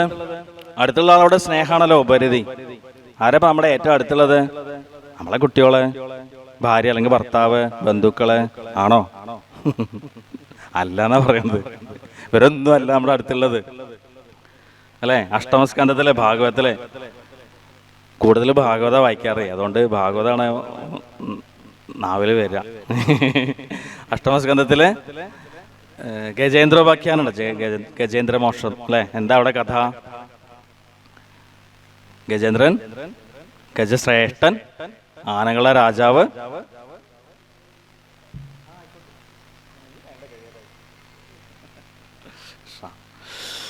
അപ്പോ അങ്ങനെ ഗജേന്ദ്രൻ, ശ്രേഷ്ഠനായ ഗജേന്ദ്രൻ തന്റെ ആനക്കൂട്ടങ്ങളും പിടിയാനകളും കുട്ടികളൊക്കെ ആയിട്ട് അങ്ങനെ ഉല്ലസിച്ച് കഴിയണു. കഥ അറിയാലോ. അങ്ങനെ ഒരു സരോവരത്തിലെ ഒരു പൊയ്കയിലെത്തണു. പൊയ്കയിൽ കുളിച്ചു കഴിഞ്ഞ പിന്നെ കളിക്കാൻ തുടങ്ങി. ആനകളൊക്കെ അങ്ങോട്ടും ഇങ്ങോട്ടും വെള്ളം ഒത്തിട്ടും അല്ലെ പരസ്പരം എറിഞ്ഞിട്ടും ഒക്കെ കളിക്കാൻ തുടങ്ങി. അങ്ങനെ കളിച്ചുകൊണ്ടിരിക്കുമ്പോ കാലില്, ഗജേന്ദ്രന്റെ കാലില് ഒരു മുതല പിടികൂടി. അപ്പോളോ ആദ്യം സ്വന്തം നിലയ്ക്ക് ശ്രമിച്ചു നോക്കി.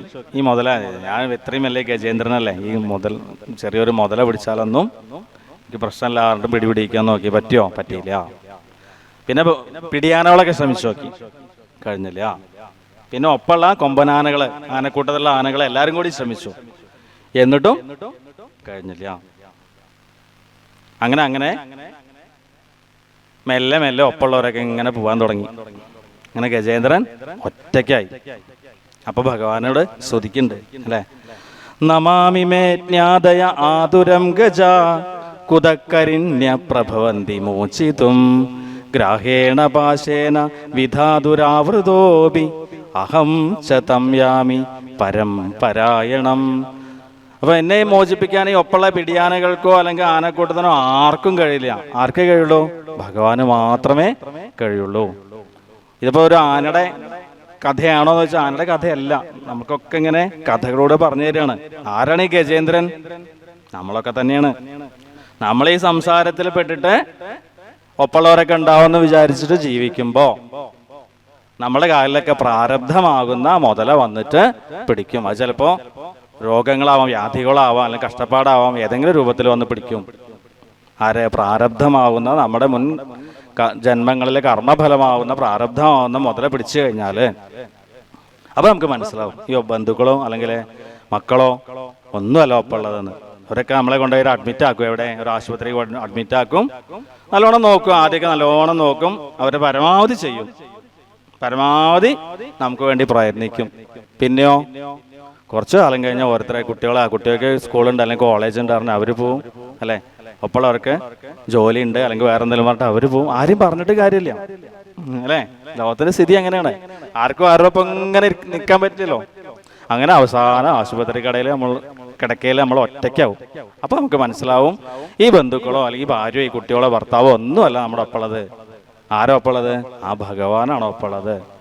ഈശ്വര സർവഭൂതാനാം ഹൃദയശേ അർജുന തിഷ്ഠതി. ഭ്രാമയൻ, അല്ലെ? ഹൃദയസ്ഥാനത്തിരിക്കണ ആ ഭഗവാനാണ് എല്ലാ ജീവന്മാരുടെ ഉള്ളിലും ഇരിക്കുന്നത്. ആ ഭഗവാനാണ്. അപ്പൊ ഏറ്റവും അടുത്തിരിക്കേണ്ട ആരാണ്? ആ ഭഗവാൻ തന്നെയാണ്. അപ്പൊ ഈ ഭഗവാനോടുള്ള രതിയാണ് എന്ത്? ഉപരതി എന്ന് പറയുന്നത്. അല്ലാതെ നമ്മുടെ ഒപ്പമുള്ള നമ്മുടെ കുടുംബക്കാരോടോ വീട്ടുകാരോടോ ഉള്ള ആ രതി അല്ല ഉപരതി എന്ന് പറഞ്ഞാൽ. അടുത്തതാണ്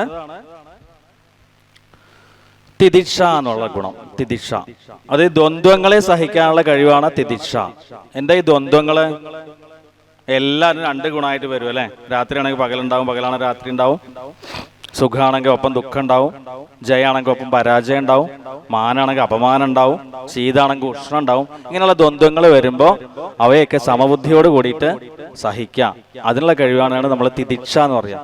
സഹനം സർവ്വദുഃഖാനാം അപ്രതീകാരപൂർവകം ചിന്താവിലാപരഹിതം സാ തിദിക്ഷ നിഗദ്യതേ. എന്ത് ദുഃഖം വന്നാലും അത് സഹിക്കാനുള്ള കഴിവ്. ചിന്താവിലാപരഹിതം എന്ന് പറയുന്നുണ്ട്. അവിടെ വിലപിക്കാൻ പാടില്ല. ഞാനൊക്കെ എത്ര നാരായണീയം വായിച്ചത്, എന്നിട്ടാണല്ലോ നോക്കി ഇങ്ങനെ വന്നത് എന്ന് പറഞ്ഞിട്ട് അത് സഹനല്ല, അല്ലെ? അവിടെ ഒരു പരാതി ഉണ്ട്. ആ പരാതി ഒന്നും ഇല്ലാതെ എന്താണോ വരുന്നത് അതിനെ സഹിക്കുക. അതിനാണ് തിദിക്ഷ എന്ന് പറയാം, അല്ലെ? മാത്രാസ്പർശാസ്തു കൗന്ദേയ ശീതോഷ്ണ സുഖ ദുഃഖത ആഗമാ വായിനോ നിത്യ താം തിദിക്ഷുസ ഭാരത. അങ്ങനെ പറയുന്നത്. ആഗമാ വായിനോ അനിത്യ, വന്നിട്ടും പോയിട്ടിരിക്കുന്നതാണ് അനിത്യ, നിത്യല്ല. ഈ വരുന്നതോ ഒന്നും സ്ഥിരമല്ല.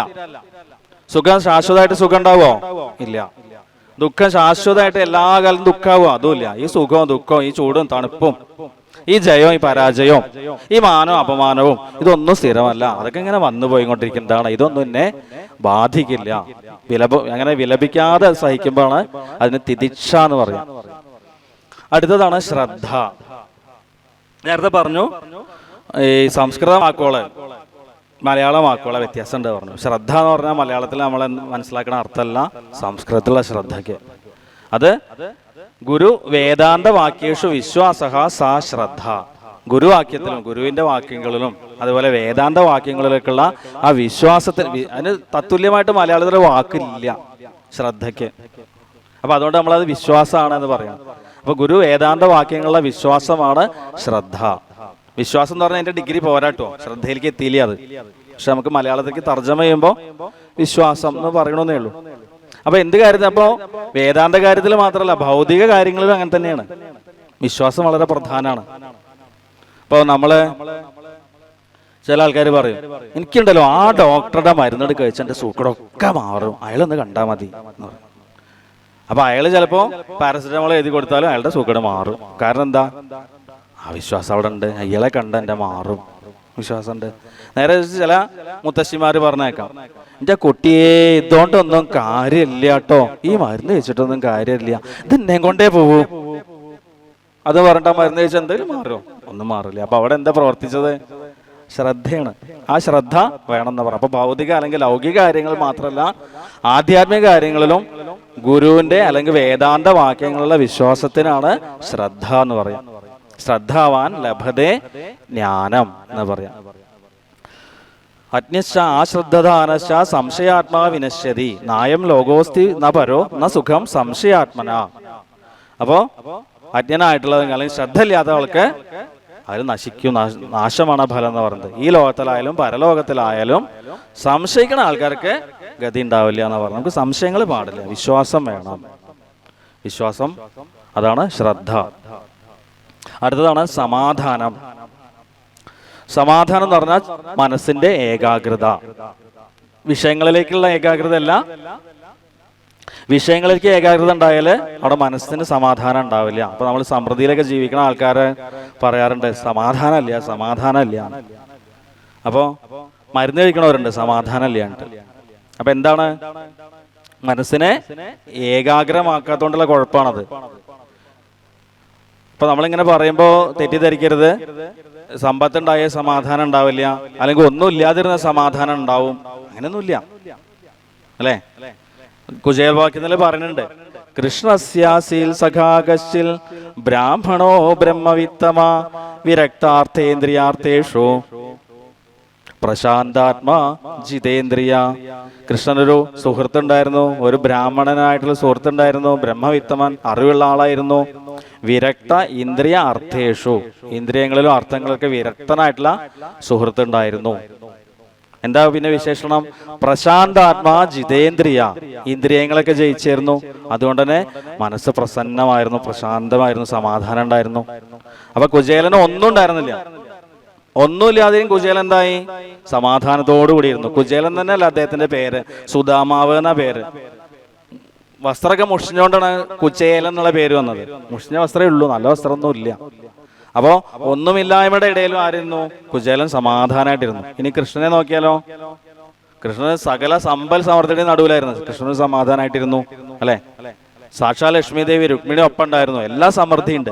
അപ്പൊ സമൃദ്ധിയുടെ നടുവില് കൃഷ്ണനും സമാധാനമായിട്ടിരുന്നു, ഒന്നും ഇല്ലായ്മയുടെ നടുവില് കുചേലനും സമാധാനമായിട്ടിരുന്നു. അപ്പൊ ഈ സമ്പത്തും വസ്തുക്കളും ഇല്ലാത്തോണ്ട് സമാധാനം ഉണ്ടായി എന്നും പറയാൻ പറ്റില്ല, ഇതൊക്കെ ഉള്ളതുകൊണ്ട് സമാധാനക്കേട് ഉണ്ടായി എന്നും പറയാൻ പറ്റില്ല. നന്നായി മനസ്സിലാക്കണം അല്ലെ? അപ്പോ നമ്മുടെ മനസ്സ് എവിടെയാണോ വെച്ചിട്ടുള്ളത് അതാണ് നമ്മൾ നോക്കുന്നത്. അവസാനത്തേതാണ് മുമുക്ഷുത്വം.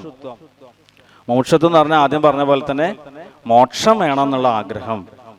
ഈ സംസാരം എന്ന് പറഞ്ഞാല്, ഈ ജനന മരണ ചക്രമാകുന്ന ഈ സംസാരം എന്ന് പറഞ്ഞാല് താൽക്കാലിക സുഖങ്ങൾ മാത്രം ഉള്ളതാണ് എന്നും ഇതിൽ നിന്ന് പുറത്ത് കടക്കണം എന്നുള്ള ആഗ്രഹം ആദ്യം പറഞ്ഞു മോക്ഷത്വം. അതുകൊണ്ട് ഇനി പറയണില്ല. അപ്പൊ അങ്ങനെ ഒരു ജീവനെ ഈശ്വരന്റെ കൃപയാൽ ഈ മഹാവാക്യ ഉപദേശം ലഭിക്കുകയാണ്. അഹം ബ്രഹ്മാസ്മി എന്നുള്ള, അല്ലെങ്കിൽ തത്വമസി, അയം ആത്മാ ബ്രഹ്മ എന്നൊക്കെയുള്ള ഉപദേശങ്ങൾ ലഭിക്കുകയാണെങ്കിൽ ആ ജീവന്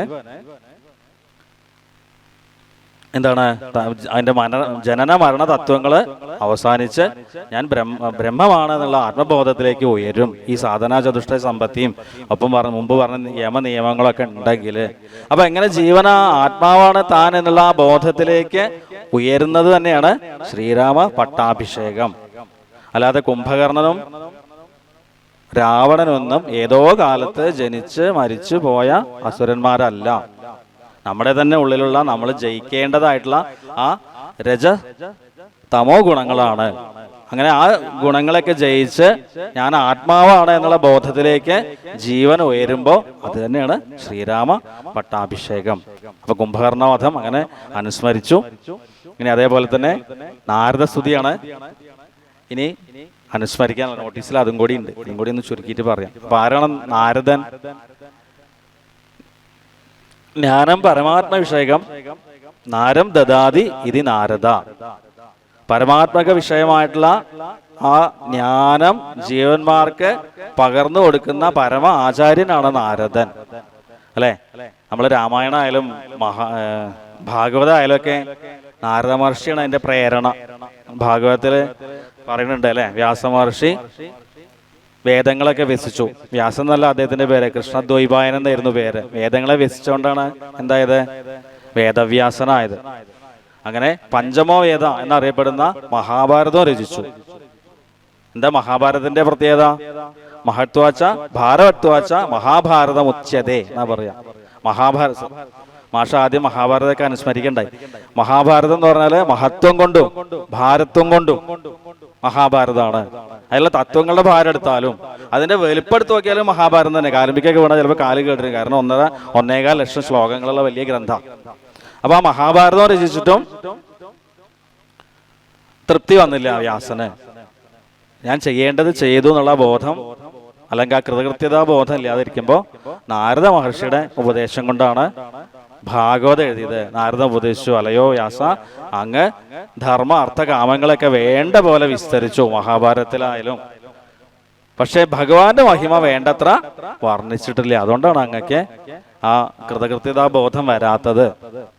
അപ്പൊ അങ്ങ് ഒരു കാര്യം ചെയ്യൂ, ഭഗവാൻ മഹിമകളെ പുകഴ്ത്തിക്കൊണ്ട് വാഴ്ത്തിക്കൊണ്ട് കീർത്തിച്ചുകൊണ്ട് ഒരു ഗ്രന്ഥം എഴുതൂ.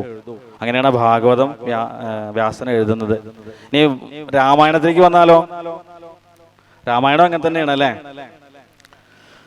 തപസ്വാധ്യായ നിരതം തപസ്വീ വാഗ്വിദാമരം നാരദം പരിപപ്രച്ഛ വാൽമീകിർമുനി പുങ്കവ കോന്വസ്മിൻ സാമ്പ്രതം ലോകേ ഗുണവാൻ കശ്ച വീര്യവാൻ ധർമ്മജ്ഞശ്ച കൃതജ്ഞശ്ച സത്യവാക്യോ ദൃഢാമതി. അപ്പൊ ഇങ്ങനെ ഈ 64 ഗുണങ്ങളുള്ള ഉത്തമ ഗുണങ്ങളുള്ള അത് ആരാണ് എന്നുള്ള വാൽമീകിയുടെ ആരോടാ ചോദിക്കണം നാരദനോടുള്ള ചോദ്യം കൊണ്ടാണ് വാൽമീകി രാമായണം ആരംഭിക്കുന്നത്. ഈ വാൽമീകി രാമായണം എഴുതാനും കാരണം ഇതേ ശ്രീനാരദ മഹർഷി തന്നെയാണ്.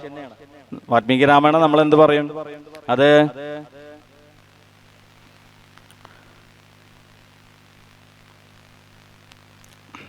ഗായത്രി മന്ത്രത്തിന്റെ വ്യാഖ്യാനാണെന്ന് പറയാറുണ്ട്. ഓരോ 1000 ശ്ലോകങ്ങൾ വരുമ്പോഴും ഓരോ 1000 ഗ്രന്ഥങ്ങൾ വരുമ്പോഴും അല്ലെ ഓരോ അക്ഷരങ്ങളെടുത്ത് വിശദീകരിക്കുന്നതാണ്. അപ്പോൾ ഗായത്രി മന്ത്രത്തിന്റെ വ്യാഖ്യാനം തന്നെയാണ് വാൽമീകി രാമായണം എന്ന് പറയാറുണ്ട്. സമയം ഇല്ലാത്തതുകൊണ്ട് അങ്ങോട്ടൊന്നും പോകണില്ല. അപ്പൊ അതേപോലെ തന്നെ ധ്രുവകുമാരൻ 5 വയസ്സുള്ള കുട്ടി, നമ്മുടെ വീട്ടിലേക്കുള്ള കുട്ടി ആലോചിച്ച് നോക്കൂ, ചെറിയ കുട്ടി. ആ കുട്ടി ഘോരമായ തപസ്സിന് പുറപ്പെടുമ്പോൾ ഇതേ നാരദ മഹർഷിയാണ് ആ ദ്വാദശാക്ഷരി മന്ത്രം പറഞ്ഞു കൊടുത്തിട്ട് ഉപദേശിച്ചിട്ട് ധ്രുവനെ ധ്രുവപദത്തിലേക്ക് ഉയർത്താൻ നിമിത്തമുണ്ട്. ധ്രുവനെ ഒന്നും അറിഞ്ഞിരുന്നില്ല. ഈ ഓം നമോ ഭഗവതേ വാസുദേവായ എന്നുള്ള ആ മന്ത്രം ചൊല്ലി ഭഗവാൻ പ്രത്യക്ഷപ്പെട്ടപ്പോൾ ആ ചെറിയ കുട്ടിക്ക് ഒന്നും അറിഞ്ഞിരുന്നില്ല. എന്താ ചെയ്യേണ്ട അറിയാതെ നമ്മൾ ഉള്ളിൽ ധരിച്ചിരുന്ന മനസ്സിലുണ്ടായിരുന്ന ആ രൂപം പുറത്തേക്ക് കണ്ടപ്പോൾ ആകെ ആശ്ചര്യമായിട്ട് ഒന്നും മിണ്ടാതെ നിൽക്കുമ്പോൾ ഭഗവാൻ എന്ത് ചെയ്തു? തൻ്റെ കയ്യിലുള്ള ആ വിശിഷ്ടമായിട്ടുള്ള പാഞ്ചജന്യം കൊണ്ട് ആ കുഞ്ഞിക്കവളിലൊന്ന് തൊട്ടു. അതോടുകൂടിയിട്ട് എല്ലാം ഉണർന്നു എന്നാ പറയാ അല്ലെ. പിന്നീട് സ്തുതി തുടങ്ങി. ഭാഗവതത്തിൽ വളരെ പ്രസിദ്ധമാണ് ആ സ്തുതി. യോന്തപ്രവിശ്യ മമ വാചമിമാം പ്രസുപ്താം സഞ്ജീവയത്യഖില ശക്തിധര സ്വധാം ന അന്യാംശ ഹസ്തചരണ ശ്രവണത്വഗാദീൻ പ്രാണാൻ നമോ ഭഗവതേ പുരുഷായ തുഭ്യം. അപ്പൊ അങ്ങനെ ധ്രുവകുമാരന്റെ കഥ. അതേപോലെ തന്നെ പ്രഹ്ലാദന്റെ കഥ എന്താ? പ്രഹ്ലാദന് ഇതിപ്പോ 5 വയസ്സായ കുട്ടിക്കാണ് തത്വോപദേശം നൽകിയെങ്കിൽ പ്രഹ്ലാദന് ഗർഭത്തിൽ അമ്മയുടെ ഗർഭത്തിലിരിക്കും ഉദരത്തിലിരിക്കുമ്പോ തന്നെ ഉപദേശം നൽകുകയാണ്. അതുകൊണ്ട് ആ കുട്ടി സമപ്രായക്കാരായ കുട്ടികൾക്ക് തത്വോപദേശം ചെയ്യാൻ പാകത്തിൽ വളരുകയാണ്. ഒപ്പമുള്ള അസുര കുട്ടികൾക്ക് പറഞ്ഞു കൊടുക്കുകയാണ്. കൗമാര ആചരേ പ്രാജ്ഞോ ധർമ്മോ ഭാഗവതാനിഹ ദുർലഭം മാനുഷം ലോകം തദപ്യധ്രുവമർത്ഥദം. സമപ്രായക്കാർക്ക് അങ്ങനെ ഉപദേശം കൊടുക്കാനുള്ള ആ ഉയർച്ചയിലേക്ക് പ്രഹ്ലാദനെ എത്തുകയാണ്. വേണ്ട സ്വന്തം അച്ഛൻ ഹിരണ്യകശിപു വന്ന് ചോദിക്കുകയാണ്, മകനെ പ്രഹ്ലാദ വത്സ, നീ പഠിച്ചതിൽ വെച്ചിട്ട് ഏറ്റവും ശ്രേഷ്ഠമായിട്ടുള്ള എന്താന്ന് ചോദിക്കുമ്പോൾ അച്ഛന് പറഞ്ഞു കൊടുക്കുകയാണ്. എന്താണ്? ആ നവധാഭക്തി ഉണ്ടല്ലോ, ശ്രവണം കീർത്തനം വിഷ്ണു സ്മരണം പാദസേവനം അർച്ചനം വന്ദനം ദാസ്യം സഖ്യമാത്മനിവേദനം എന്നുള്ള ആ നവധാഭക്തി അച്ഛനായിട്ടുള്ള ഹിരണ്യകശിപുവിന് പറഞ്ഞു കൊടുക്കാൻ പാകത്തില് പ്രഹ്ലാദൻ ഉയർന്നു. അതിന്റെയും നാരദ മഹർഷിയുടെ അനുഗ്രഹം കൊണ്ടാണ്. ഈ ഹിരണ്യകശിപു 10,000 കണക്കിന് കൊല്ലം തപസ് ചെയ്തു. പ്രഹ്ലാദൻ തപസ് ചെയ്തിട്ട് എവിടെയെങ്കിലും പറയുന്നുണ്ടോ? പ്രഹ്ലാദൻ ഒരു തപസ്സും ചെയ്തിട്ടില്ല അല്ലെ. എന്നിട്ട് ഭഗവാനെ ആരെ കണ്ടത്? ഹിരണ്യകശിപു കാണാനില്ല പറഞ്ഞത്. പ്രഹ്ലാദൻ എല്ലായിടത്തും നോക്കിയാലും ഭഗവാനെ കാണാനുള്ളൂ. അങ്ങനെയാണ് നരസിംഹമായിട്ട് ഈ തൂണിൽ ഭഗവാൻ ഉണ്ടോന്ന് കാണിച്ചു തരുമോ എന്നൊക്കെ പറയുമ്പോൾ അല്ലെ, പ്രഹ്ലാദൻ അവിടെ കാണുന്നുണ്ട്, ഹിരണ്യകശിപുവിന് കാണാൻ പറ്റണില്ല, അത്രയൊക്കെ തപസ് ചെയ്തിട്ടും. അപ്പൊ അങ്ങനെ ഈ ജീവന്മാരെ മുക്തിമാർഗത്തിലേക്ക് ഉയർത്തുന്ന പരമ ആചാര്യനാണ് നാരദ മഹർഷി. അപ്പൊ ഈ നാരദ മഹർഷി കുംഭകർണ വധത്തിന് ശേഷം ഭഗവാനെ സ്തുതിക്കുന്നുണ്ട്.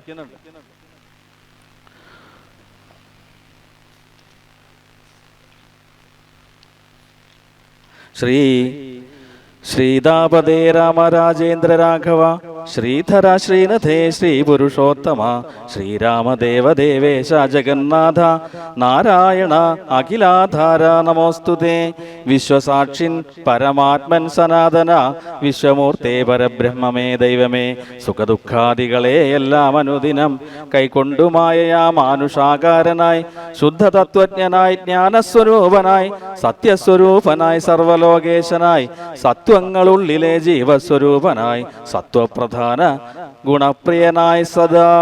അങ്ങനെ ആ നാരദസ്തുതി.